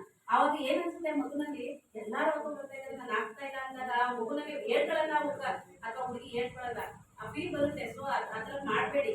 ನೀವ್ ಏನು ಒದಿಸ್ಕೊಡ್ಬೇಕು ಒದಿಸ್ಕೊಡಿ, ಆಮೇಲೆ ಓದಿಲ್ಲ ಅವಾಗ ಹೇಳಿ ನಾನು ಇಷ್ಟೆಲ್ಲ ಕಷ್ಟಪಡ್ತೀನಿ ನೀನೇನಪ್ಪ ಓದಲ್ಲ ಮಾಡಲ್ಲ ಅಂತ. ಸೊ ಹಂಗಾಗಿ ಮಕ್ಕಳಿಗೆ ಸ್ವಲ್ಪ ಮೇನು ಅವ್ರು ಏನು ಭೌತಿಕ ಸೌಲಭ್ಯಗಳು ಏನ್ ಬೇಕಂತ ಒದಗಿಸ್ಕೊಡಿ. ನಾವು ಇಲ್ಲಿ ಯಾವ ಗುಣಮಟ್ಟದ ಶಿಕ್ಷಣ ಕೊಡ್ಬೇಕು ಕೊಡ್ತೀವಿ. ಮತ್ತೆ ಬುಕ್ನು ಅಷ್ಟೇ 1, 2, 3 ಆಗಿರ್ಬೋದು. ಒಂದು ಬುಕ್ ಕೊಟ್ರೆ ಯಾರೇ ಮುಗ್ದಾಯ್ತಾ ಅಂತೀರ. ಬೆಳಗ್ಗೆಯಿಂದ ಈಗ ಬರೋದೇ ಶಾಲೆಗೆ ಏನಕ್ಕೆ ಬರೆಯಕ್ಕೆ, ಅಲ್ಲೊಮ್ಮೆಲೆ 1, 2 ಪೇಜ್ ಅರಿತಾರೆ ಯಾವ ಏಜಲ್ಲಿ ಕಾಮನ್ನು. ಅದನ್ನ ನೀವು ಬಿಟ್ಟು 10 ರೂಪಾಯಿಗೆ ಮುಖ ಮಾಡಬೇಡಿ ಅಲ್ವಾ. ಈಗ ಪ್ರೈವೇಟ್ ಅಲ್ಲಿ ಹೋದ್ರೆ ಏಕದಮ್ ಅಡ್ಮಿಷನ್ 70% ಕಟ್ಟಿ 25,000 ರೂಪಾಯಿ ತಿರ್ಗಾ 30,000 ರೂಪಾಯಿ ಅಂದಾಗ 15,000 ರೂಪಾಯಿ ಕಟ್ತೀರಿ. ಈಗ 15,000 ರೂಪಾಯಿ ನೀವು ಒಂದು ಮನೆ ಪೂರ್ತಿ ಬುಕ್ ತಂದಿರ್ಬೋದು ಅಲ್ವಾ. ಬುಕ್ಗಳಿಗೆ ಯೋಚನೆ ಮಾಡಬೇಡಿ. ಮಕ್ಕಳನ್ನ ಆಸ್ತಿಯನ್ನಾಗಿ ಮಾಡಬೇಕು ಅಲ್ವಾ. ಸೈಡ್ ತಗೋಬೇಕು, ಮನೆ ಕಟ್ಟಬೇಕು, ಇನ್ನೊಂದು ಮತ್ತೊಂದು ಬಿಡಿ ಅವೆಲ್ಲ. ಮಕ್ಕಳನ್ನ ಓದಿಸ್ಬಿಟ್ರೆ ಈಗ ಸ್ವಲ್ಪ ಜನ ಗಾರ್ಮೆಂಟ್ಸ್ ಎಲ್ಲ ಇಲ್ಲಂತ ಎಲ್ಲ ವರ್ಕ್ ಮಾಡ್ತಿದ್ದಾರೆ ಅಂದ್ರೆ ಅವ್ರಿಗೆ ವಿದ್ಯೆನೆ ಅಲ್ವಾ. ಓದಿದ ಫಸ್ಟ್ ಕೇಳಿದ್ರೆ ಅವ್ರೇನು ಓದಿದ್ದೀರಾ ಅಂತ. ಸೊ ಈಗಲೇ ಇಷ್ಟು ತುಂಬಾ ವ್ಯಾಲ್ಯೂ ಇದೆ ಅಂದ್ರೆ ಇನ್ ಫ್ಯೂಚರ್ ಎಕ್ಸಾಂಪಲ್ ಎಲ್ಲಾರು ಬದುಕೋತಾರೆ ನಿಮ್ಮ ಮಕ್ಕಳು ಅಲ್ವಾ. ನೀವು ಎಷ್ಟು ದಿನ ಯಾಕಾಗುತ್ತೆ ಅವ್ರ ಜೊತೆಲಿ ಹೆಣ್ಮಕ್ಳೇ ಆಗಲಿ ಮದುವೆ ಆದ್ಮೇಲೆ ಯಾರು ಎಷ್ಟೇ ಓದಿದ್ರು ಎಷ್ಟೇ ಮಾಡಿದ್ರು ಅವ್ರಿಗೆ ಧೈರ್ಯ ಅನ್ನೋದು ಬೇಕು ಅಲ್ವಾ. ಅವ್ರಿಗೆಲ್ಲರೂ ಓದಿದ್ರೆ ಬದುಕೋತಾರೆ. ಬೆಂಗಳೂರಲ್ಲ ಮೈಸೂರು ಎಲ್ಲಾರು ಕೆಲ್ಸಕ್ಕೆ ಹೋಗೋದು. ಗಂಡ್ಮಕ್ಳು ಅಷ್ಟೇ ಎಷ್ಟು ದಿನ ವ್ಯವಸಾಯ ಈಗಲೇ ಏನು ಆದಾಯ ಇಲ್ಲ ಅಂತೆಲ್ಲ ಬೆಂಗಳೂರು ಸೇರ್ಕೊತಾ ಇದಾರಲ್ವಾ. ಎಷ್ಟು ಮಕ್ಕಳು ಕೇಳಿ ನಮ್ಮ ಅಪ್ಪ ಎಣ್ಣೆ ಹೊಡಿತಾರೆ ನಾನು ಹೊಡಿತೀನಿ, ನಮ್ಮ ಅಪ್ಪ ಏನೋ ಟ್ಯಾಕ್ಟ್ ಓಡಿಸ್ತಾರೆ ನಾನು ಓಡಿಸ್ತೀನಿ ಅಂತ ಆ ಬಾಯಿಗೆ ಬರಬಾರ್ದು ಅಲ್ವಾ. ಮಕ್ಕಳೇ ನೀ ಸಣ್ಣಗೆ ಆಗ್ಬೇಡ, ನೀನ್ ಏನಾದ್ರು ಮುಂದೆ ಸಾಧಿಸುವಂತ ಅಲ್ವಾ. ಹಂಗೆ ಮಕ್ಕಳುಗಳಿಗೆ ನಾವು ನಮ್ಮ ಬಡತನ ತೋರಿಸ್ಕೋಬಾರ್ದು. ನಮ್ಗೆ ಕಷ್ಟ ಇದ್ದೇ ಇರುತ್ತೆ. ನೀವು ಅದನ್ನ ಬದಿಗೊತ್ತಿ ನೀವು ಏನ್ ಮಾಡ್ಬೇಕು, ಓದೋ ಕಡೆ ಆಸೆ ತೋರಿಸಿ. ಮಕ್ಕಳಿಗೆ ಅವ್ನು ಹಂಗಾಗಿದ್ದಾರೆ ನೀನು ಹಂಗಾಗ್ಬೇಕು, ನನ್ನ ಆಸೆಗಳಪ್ಪ ನೀನು ಹಂಗಾಗು ಅಂತ. ಹಂಗಾಗಿ ನಾವು ಮಕ್ಕಳಿಗೆ ಎಷ್ಟೋ ಬದಲಾಗಿದ್ದಾರೆ. ನಮ್ಮ ಮಕ್ಕಳು ಇಂಗ್ಲೀಷ್ ಚೆನ್ನಾಗಿ ಓದ್ತಾರೆ, ಮ್ಯಾಥ್ಸ್ ಚೆನ್ನಾಗಿ ಮಾಡ್ತಾರೆ, ಕನ್ನಡನೂ ಕೂಡ ಓದ್ತಾರೆ. ಯಾವುದೇ ಇಂಗ್ಲೀಷ್ ಮೀಡಿಯಂ ಮಕ್ಕಳಿಗೆ ಸರಿಸಾಟಿ ಇಲ್ಲ ನಮ್ಮಲ್ಲಿ. ಹಂಗಾಗಿ ಇಂಗ್ಲೀಷ್ ಮೀಡಿಯಂಗೆ ಆದಷ್ಟು ನಾವು ಒತ್ತು ಕೊಟ್ಟಿದ್ದೀವಿ ಈ ವರ್ಷದಿಂದ. ಮತ್ತೆ ಗೌರ್ಮೆಂಟ್ ನೋಡಿ ಪ್ರೈವೇಟ್ ಎಷ್ಟೊಂದು ಲಕ್ಷ ಡೊನೇಷನ್ ಕಟ್ಟಿದ್ದಾರೆ ಅಂತ ಮುಚ್ಚೋಗ್ತಾ ಇದೆ ಶಾಲೆ ಅಂತ ಅವರೇ ಪರ್ಮಿಷನ್ ಕೊಟ್ಟಿದ್ದಾರೆ. ಹಂಗಾಗಿ ಈ ಮಕ್ಕಳನ್ನ ನಮ್ಮ ಶಾಲೆಗೆ ಸೇರಿಸಿ ಒಳ್ಳೆ ನಮಗೆ ಟೀಚರ್ಸ್ ಕೊಡ್ತಾರೆ. ನೆಕ್ಸ್ಟ್ ಇಂದ ಟೀಚರ್ಸ್ಗಳು ಬರ್ತಾರೆ. ಮತ್ತೆ teachers original teachers guest teacher ಕೊಟ್ಟು ನಮಗೆ ನೆಕ್ಸ್ಟ್ 7th ಮತ್ತೆ 6th 7th ಕೊಡ್ತಾರೆ. ಈ ವರ್ಷ ಟ್ರಯಲ್ 1 to 50 ಹೆಂಗ್ ನಡೆಯುತ್ತೆ ಹೆಂಗ್ ಆಗುತ್ತೆ ಅಂತ. ನೆಕ್ಸ್ಟ್ 6th 7th ಕೊಡ್ತಾರೆ. ಅದೇ ಕಂಟಿನ್ಯೂ ಆಗುತ್ತೆ. ಹೈಸ್ಕೂಲ್ ಕೂಡ ಇಂಗ್ಲಿಷ್ ಮೀಡಿಯಂ ಇದೆ, ಮೊರಾರ್ಜಿ ಇದೆ, ಬೇರೆ ಬೇರೆ ಓದಿ ರೂಪಾಂತರಗಳೆಲ್ಲ ಇದೆ. ಅದರಿಂದ ಪ್ರೈವೇಟ್ ವ್ಯಾಮೋಹ ಬಿಟ್ಟು ಆರಾಮಾಗಿ ಇಲ್ಲೇ ಪಕ್ಕದಲ್ಲೇ ಇದೆ ಊರಲ್ಲೇ. ಆಮೇಲೆ ನೀವು ಕೂಡ ಬಂದಾಗ ನಾವು ಎಷ್ಟು ವಿಶ್ವಾಸದಿಂದ ಮಾತಾಡ್ತೀವಿ. ಪ್ರೈವೇಟ್ ಅಲ್ಲಿ ಹೋಗಿ ಪರ್ಮಿಷನ್ ತಗೋಬೇಕು. ಆಮೇಲೆ ಏನೇ ಇದ್ರು ಹೋಗಿ ಅಲ್ಲೇ ನಾವು ಮಾತಾಡಕ್ ಬಂದಿರೋದು ಕ್ಲಾಸ್ ಟೀಚರ್ ಅಂತ HM ಹತ್ರ ಮಾತಾಡಿದ್ರೆ ಹೆಂಗ್ ಗೊತ್ತಾಗುತ್ತೆ. ನಿನ್ ಮಗನ ಹೆಸರು ಹೇಳಿದ್ರೆ ಅವ್ರಿಗೆ ಯಾರಿಗೂ ಗೊತ್ತಿರಲ್ಲ. ಯಾವ್ದೋ ಗ್ರೂಪಲ್ಲಿ ಗೋವಿಂದ ಅಂತ. ನಮ್ಮಲ್ಲಿ ಹೆಂಗೆ ಅಂದ್ರೆ ಕಡಿಮೆ ಮಂದಿ ಇರ್ತಾರೆ. ಪ್ರತಿಯೊಬ್ಬರನ್ನ ವಿಚಾರಿಸ್ತೀವಿ ಏನ್ ತಿಂದಪ್ಪ ನಿಮ್ಮ ಅಮ್ಮ ಎಲ್ಲೋದ್ರು ಈಗೆಲ್ಲ ವಿಚಾರಿಸ್ಕೊಂಡಾಗ ಅವ್ರಿಗೆ ಒಂದು ಕೇರ್ ಬರುತ್ತೆ. ನಮ್ಮ ಮೇಡಮ್ ಎಲ್ಲ ವಿಚಾರಿಸ್ತಾರೆ. ಪ್ರೈವೇಟ್ ಅಲ್ಲಿ ಈಗಲೂ ನನ್ನ ಮಕ್ಕಳನ್ನ ಓದ್ತಾ ಇದ್ದಾರೆ. ಅವ್ರ ಹೆಸರೇ ಗೊತ್ತಿಲ್ಲ ಅವ್ರ ಕ್ಲಾಸ್ ಟೀಚರ್ಗೆ. ಹೌದಾಗ್ತದೆ ನಾವು ಸುದ್ದಿ ಬಳಸಿ ಬಂದು ಹೇಳ್ದಾಗಷ್ಟೇ ಗೊತ್ತಾಗೋದು. ಅಂದ್ರೆ ಮನೇಲೂ ಓದಿಸ್ಬೇಕು. ನಾವು ಇಲ್ಲೇ ಶಿಕ್ಷಕರ ಮೇಲೆ ಡಿಪೆಂಡ್ ಆಗಬಾರ್ದು. ಮನೇಲೂ ಕೂಡ 6 ಗಂಟೆ 1 hour 2 hour ಆಟ ಆಡ್ಬಿಡಿ. ಆಟ ಆಡ್ಬೇಕು ಮಕ್ಕಳು. ಆಮೇಲೆ ಒಂದು 9 ಗಂಟೆ ನಾನು ಅವನಿಗೆ ಸೆಪರೇಟ್ ಆಗಿ ಓದಕ್ಕೆಲ್ಲ ನೀವು ರೆಡಿ ಮಾಡ್ಕೊಡ್ಬೇಕು. ಮತ್ತೆ ನೀವು ಟಿವಿ ನೋಡಿದಾಗ ಮಕ್ಕಳು ಆಸೆ ಆಗುತ್ತೆ. ಯಾರಿಗೆ ಆಸೆ ಆಗಲ್ಲ ಹೇಳಿ. ನನಗೂ ಅಷ್ಟೇ ಟಿವಿ ಮೊಬೈಲ್ ಇಟ್ಟು ಏನು ಭೂಕಂಪ ಆಗ್ತಾ ಇರೋದು ಗೊತ್ತಾಗಲ್ಲ. ಅಷ್ಟು ಇಂಟ್ರೆಸ್ಟ್ ಅಲ್ವಾ. ಹಂಗಾಗಿ ನೀವು ಕಡಿಮೆ ಮಾಡಿ. ಮಕ್ಕಳಿಗೆ ನಿಮಗೆ ಆಸೆ ಆಗ್ತದೆ ಅಲ್ವಾ. ಮಕ್ಕಳುಗಳು ಮುಂದೆ ಹೋಗ್ಬೇಕು. ಮತ್ತೆ ಯಾರು ಕೆಲಸದಲ್ಲಿದ್ದಾರೆ ಯಾರು ಹುಡುಗಿರು ಅಥವಾ ಯಾರು ಕಾರಲ್ಲೋ ಅಥವಾ ಇನ್ನೊಂದು ಮಕ್ಕಳನ್ನ ನೋಡಿದಾಗ ಏನಾಗುತ್ತೆ ಆಸೆ ಬರುತ್ತೆ. ನಾವಾದ್ರೂ ಇದಾಗಿಲ್ಲ ನನ್ನ ಮಕ್ಕಳು ಆ ಥರ ಆಗ್ಬೇಕು ಅಂತ. ಸೊ ಈಗ ಹಳ್ಳಿ ಪ್ರತಿಭೆಗಳು ಅಂತ ಹೇಳ್ತಾರೆ ಅಲ್ವಾ. ಏನಾದ್ರೂ ಸಾಧಿಸ್ಬೇಕು. ಅವ್ರು ಯಾವುದೇ ಕ್ಷೇತ್ರದಲ್ಲಾಗಿರ್ಬೋದು. ಬರೀ ಓದೋದ್ರಿಂದನೇ ಅಂತಲ್ಲ, ಬೇರೆ ಬೇರೆ ಕೆಲವೊಂದು ನೋಡಿ ಒಬ್ಬೊಬ್ರು ಮಕ್ಕಳು ಕಥೆ ಹೇಳೋದ್ರಲ್ಲಿ, ಕವನ ಹೇಳೋದ್ರಲ್ಲಿ, ಒಬ್ಬರು ಡ್ರಾಯಿಂಗ್ ಅಲ್ಲಿ ಬೇರೆ ಬೇರೆ ಎಷ್ಟೋ ಜನ ನಿಮ್ಮ ಊರಲ್ಲಿ ಗೌರ್ಮೆಂಟ್ ಕೆಲಸದಲ್ಲಿದ್ದಾರೆ. ಎಷ್ಟು ಚೆನ್ನಾಗಿ ಅವ್ರು ಹೋದ್ರೆ ಇನ್ನೂ ಚೆನ್ನಾಗಿ ನೋಡ್ಕೊತಾರೆ. ಸಾಯಿವರೆಗೂ ತಂದೆ ತಾಯಿನ ಚೆನ್ನಾಗಿ ನೋಡ್ಕೊತಾರೆ. ಹಂಗಾಗಿ ಪ್ರತಿಯೊಬ್ಬರು ದಯವಿಟ್ಟು ಸರ್ಕಾರಿ ಶಾಲೆಗೆ ಸೇರಿಸಿ. ಮತ್ತೆ ಏನಾದ್ರೂ ಇದ್ರೆ ಬಂದು ಅವಾಗ ನಮ್ಗೆ LKG ತುಂಬಾ ಚೆನ್ನಾಗಿದೆ. ಟಾರ್ಗೆಟ್ ಕೊಡ್ತಾರೆ. ಅಯ್ಯೋ 2 ಗಂಟೆ ಕರ್ಕೊಂಡು ಬಿಡ್ಬೇಕಲ್ಲ ಅಂತ ಹೇಳಿ. ಪ್ರೈವೇಟ್ ಅಲ್ಲಿ ಕಳ್ಸಿದ್ರೆ 8 ಗಂಟೆಗೆ ರೆಡಿ ಮಾಡಿ ನಿಂತ್ಕೊಡ್ಬೇಕು. 5 ನಿಮಿಷ ಲೇಟ್ ಆಯ್ತು ಅಂದ್ರೆ ಮತ್ತೆ ಕರ್ಕೊಂಡು ಬಿಡ್ಬೇಕು. ನಾವು ಸಣ್ಣ ಪುಟ್ಟ ಪ್ರಾಬ್ಲಮ್ ಆಯ್ತು ಅಂದ್ರೆ ನಾವು ಕರ್ಕ ಬರಕ್ಕೆ ಆದ್ರಿಂದ ನಾವು ಕರ್ಕೊಂಡು ಬಿಡ್ತೀವಿ. ಈಗ ನಮ್ಮ HM ಹಸ್ಬೆಂಡ್ ಅವರು 2 ವರ್ಷ ಮಕ್ಕಳನ್ನ ಟಾರ್ಗೆಟ್ ಕೊಟ್ಟಿದ್ದಾರೆ ಬರ್ತಾ ಇದ್ದಾರೆ. 2 ವರ್ಷ ಕರ್ಕೊಂಡು ಹೋಗ್ಬಿಟ್ಟಿದ್ದಾರೆ. ತೀರಾ ಆಗ್ತಾ ಇಲ್ಲ ಅಂದಾಗ ನಾವು ಬಂದು ಟೀಚರ್ಸ್ ಕರ್ಕೊಂಡು ಹೋಗ್ಬಿಡ್ತೀವಿ. ಟಾರ್ಗೆಟ್ ಬಂದವರು ನಿಮ್ಮ ಅಕ್ಕಪಕ್ಕವ್ರಿಗೂ ಹೇಳಿ ನಾವು ಹೇಳ್ತೀವಿ. ಮತ್ತೆ ಈಗ ಆಲ್ರೆಡಿ ಹೋಗ್ತಾ ಇರೋರು ಪ್ರೈವೇಟ್ ಸ್ಕೂಲ್ ಹೋಗ್ತಾ ಇದಾರಲ್ವಾ ಅವ್ರಿಗೂ ಹೇಳಿ. ಏಕೆಂದ್ರೆ ಕಂಪೇರ್ ಮಾಡಿ. ನೀವು ಯಾರು ಅಕ್ಕಪಕ್ಕ ಹೋಗಿರ್ತಾರೆ ಬಾಯಿ ನೀವು ಮೇಡಮ್ ಹಂಗೆ ಹೇಳ್ತಿದ್ರು ಓದು ಅಂತ ಕೇಳಿ. ಆಮೇಲೆ ನೋಟ್ಸ್ ಕಳ್ತಾರ ನೋಡಿ ಅವ್ರ ಹ್ಯಾಂಡ್ ರೈಟಿಂಗ್ ಈಗ ಕರ್ಸಿವ್ ರೈಟಿಂಗ್ ಅಂತ ಬರೀತಾರೆ, ಯಾವ ಕಾಲೇಜ್ ಮಕ್ಕಳು ಬರೆಯಲ್ಲ. ಹೈಸ್ಕೂಲ್ ಹೋಗೋ ಮಕ್ಕಳಿಗೆ ಹೇಳ್ತಾರಂತೆ ಎಲ್ಲಿ ಯಾರು ಹೇಳ್ಕೊಡ್ತೀವಿ ಆಮೇಲೆ ಅಂತ ಅಷ್ಟು ಚೆನ್ನಾಗಿ ಬರೀತಾರೆ. ಯಾವುದೇ ರೀತಿ ಏನಂದ್ರೆ ಅಲ್ಲಿ ಇವಾಗ ನಾವು ಒಬ್ರು ಗೌರ್ಮೆಂಟ್ ಎಂಪ್ಲಾಯಿ ಆಗಿದ್ದೀವಿ ಅಂತ ಸುಮ್ಮನೆ ತಗೊಳ್ಳಲ್ಲ. ಗೌರ್ಮೆಂಟ್ ಕೆಲಸ ಎಷ್ಟು ಜನ ಓದಿರ್ತೀವಿ ಅಷ್ಟು ಸುಲಭ ಅಲ್ಲ. ಇದೆಲ್ಲ ತುಂಬಾ ಕ್ವಾಲಿಫೈಡ್ ಟೀಚರ್ಸ್ ಮತ್ತೆ ತುಂಬಾ ಏನಂದ್ರೆ ಸಾವಿರದಲ್ಲಿ ಒಬ್ಬರನ್ನ ಚಾಯ್ಸ್ ಮಾಡೋದು ಅಲ್ವಾ. ತುಂಬಾ ಎಕ್ಸಾಮ್ಸ್ ನಾವು ಪಾಸ್ ಮಾಡಿ ಬಂದಿರ್ತೀವಿ ಅಂದ್ರೆ ನಮ್ಮ ನಾಲೆಡ್ಜ್ ಕೂಡ ಪ್ರೈವೇಟ್ ಸ್ಕೂಲ್ ಅಲ್ಲಿ ಎಲ್ಲ SSLC PUC ಓದಿರ್ತಾರೆ ಅಷ್ಟೇ. ಅದರಿಂದ ಮೇನ್ ಅಟ್ರಾಕ್ಷನ್ ಏನಂದ್ರೆ ಬಿಲ್ಡಿಂಗ್. ಸೊ ನಮ್ಮಲ್ಲಿ ಇವಾಗ 75 ವರ್ಷ ಸಂಭ್ರಮ ಮಾಡ್ತಾ ಇದೀವಿ. ನಮ್ಮಲ್ಲಿ ಬಣ್ಣ ತುಂಬುತ್ತಿರೋ ವ್ಯವಸ್ಥೆ ನಡೀತಾ ಇದೆ. ನಾವು ಏನಾದ್ರು ಕೆಲವೊಂದು ಅಪ್ಡೇಟ್ ಆಗೋಣ. ಈಗ ಸರ್ಕಾರ ಒಂದೊಂದೊಂದು ಅವರು ಮಾಡ್ತಾ ಇದ್ದಾರೆ, ಮಾಡೋಣ ನಾವು ಅನ್ನೋದಕ್ಕೆ ಅಂತ ನನ್ನ ಮಾತನ್ನ ಮುಗಿಸ್ತೇನೆ.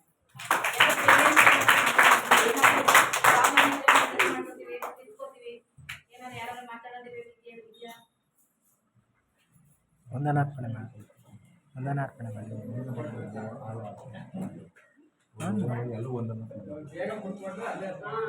ಆಮೇಲೆ ಹಬ್ಬ ಹರಿದಿನ ಎಲ್ಲಾರು ಇರುತ್ತೆ. ಆಮೇಲೆ ದೇವ್ರೇ ನನ್ನ ಮಗಳಿಗೆ ಚೆನ್ನಾಗಿ ವಿದ್ಯಾರ್ಥಿ ಕೊಡಪ್ಪ ಅಂದ್ರೆ ದೇವ್ರು ಬರಲ್ಲ. ದೇವ್ರನ್ನೇ ಮುಂದೆ ಪ್ರಾಬ್ಲಮ್ ಆಯ್ತು ಅಂದ್ರೆ ದೇವ್ರು ಬರಲ್ಲ. ನಿಮಗೆ ನೀವೇ ಮಕ್ಕಳು ನೀವೇ ಆಗ್ಬೇಕು, ಮಕ್ಕಳೇ ನಿಮ್ಗೆ ಆಗ್ಬೇಕು. ಅರ್ಥ ಆಯ್ತಾ? ದೇವ್ರು ಮಾಡಲ್ಲ. ದೇವ್ರ ನಂಬಿಕೆ ಇಡೋಣ. ಆದಷ್ಟು ಮಕ್ಕಳ ಕಡೆ ಗಮನ ಕೊಡಿ. ಯಾವ ದೇವ್ರು ಇವಾಗ ಒಂದ್ ಕಡೆ ಏನ್ ಆಕ್ಸಿಡೆಂಟ್ ಆಗ್ತಾ ಇದೆ, ಆಕ್ಸಿಡೆಂಟ್ ಆಗ್ಬಿಡುತ್ತೆ, ದೇವ್ರು ಬರ್ತಾನೆ ಕಾಪಾಡಕ್ಕೆ. ಇಲ್ಲ ನಮ್ಗೀಗ ನಮ್ಮಲ್ಲಿ ಇರ್ಬೇಕು, ನಮ್ಮ ಏನಂತಾರೆ ನಮ್ಮ ಬುದ್ಧಿ ನಮ್ಮ ಕೈ ಇರ್ಬೇಕು ಅಷ್ಟೇ. ಯಾವ ದೇವ್ರು ಬರಲ್ಲ. ಆ ಕಾಲ ಹೋಯ್ತು, ಬಂಡೆ ಕಲ್ ಕೆಟ್ಟಂದ್ರೆ ದೇವ್ರ ಪ್ರತ್ಯಕ್ಷ ಆಗ್ತಿತ್ತಂತೆ. ಈಗ ಕಲ್ತ್ಕೊಂಡ್ರು ಬರಲ್ಲ ಅಲ್ವಾ. ಹಂಗೆ ನಮ್ ಕೆಟ್ಟ ಮನುಷ್ಯನ ಕೆಟ್ಟ ಗುಣಗಳನ್ನ ನೋಡಿ ಆ ದೇವ್ರುಗಳು ಮೂಲೆ ಹೋಗಿದ್ದಾರೆ, ಎಲ್ಲೆಲ್ಲೋ ಹೋಗ್ಬಿಟ್ಟಿದ್ದಾರೆ. ಅವ್ರು ಹುಡಿಕೊಳಕ್ಕೆ ಬೆಟ್ಟ, ಯಾವ ಬೆಟ್ಟ ಸಂಧಿ ಕುಂದಿ ಯಾವ ತಿರುಪತಿನ ಬಿಡಲ್ಲ ಅಲ್ವಾ. ಮನುಷ್ಯರು ಕಾಟ ಬೇಡ ಅಂತ ಅವ್ರು ಬಿಟ್ಟು ಹೋಗಿದ್ರು ನಾವು ಬಿಡ್ತಾ ಇಲ್ಲ. ಹಂಗಾಗಿ ದೇವ್ರ ಮೇಲೆ ಎಷ್ಟು ನಂಬಿಕೆ ಇಡ್ಬೇಕು ಅಷ್ಟು ಇಡ್ಬೇಕು. ನಮ್ಮ ಶ್ರಮದಲ್ಲಿ, ನಮ್ಮ ಶ್ರಮ, ನಮ್ಮ ಒಂದು ಕೆಲಸಕ್ಕೆ ನಮ್ಗೆ ನಂಬಿಕೆ ಇರಲಿ ಅಷ್ಟೇ. ಮಾಡಿ ಹಬ್ಬ ಮಾಡ್ಬಾರ್ದು ಅಂತಲ್ಲ, ಮೇಡಮ್ ಅಂದ್ಬಿಟ್ರು ಅಂತ ಅಂದ್ಬಿಡ್ತೀವಿ.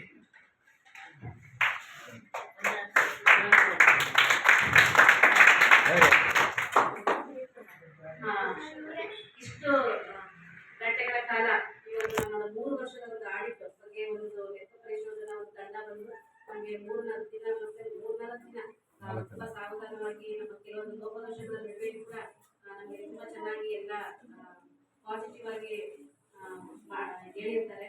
ರೂಪಾ ಮೇಡಮ್ ಅವರಿಗೆ ಧನ್ಯವಾದಗಳು. ಮತ್ತೆ ಸರ್ ಬಂದು ಕೂಡ ಇವತ್ತು ನಮಗೆ ಸಾಥ್ ಕೊಟ್ಟಿದ್ದಾರೆ, ಅವ್ರಿಗೂ ಕೂಡ ಧನ್ಯವಾದಗಳು. ಮತ್ತೆ ಮಾದೇಸ್ವಾಮಿ ಸರ್ ಹೇಳಿ ಮೇಡಮ್. ಧನ್ಯವಾದಗಳನ್ನ ಹೇಳ್ತಾ ಮತ್ತೆ ನಮ್ಮ ಎಲ್ಲರೂ ಒಟ್ಟಿಗೆ ಒಟ್ಟಾರೆ ನಮ್ಮ ಅಧ್ಯಕ್ಷರಿಗೆ ಮತ್ತೆ ನಮ್ಮ ಮಾಜಿ ಅಧ್ಯಕ್ಷರಾಗಿರ್ಬೋದು ಮತ್ತೆ ಗವಿಸಿದ್ದೇಗೌಡರು ಮತ್ತೆ ಎಲ್ಲ ಒಂದು ಕಮಿಟಿಯ ಒಂದು ಸದಸ್ಯರು ಮತ್ತೆ ಉಪಾಧ್ಯಕ್ಷರು ಮತ್ತೆ ಮಕ್ಕಳಿಗೂ ಎಲ್ಲರಿಗೂ ಧನ್ಯವಾದಗಳನ್ನ ಹೇಳ್ತಾ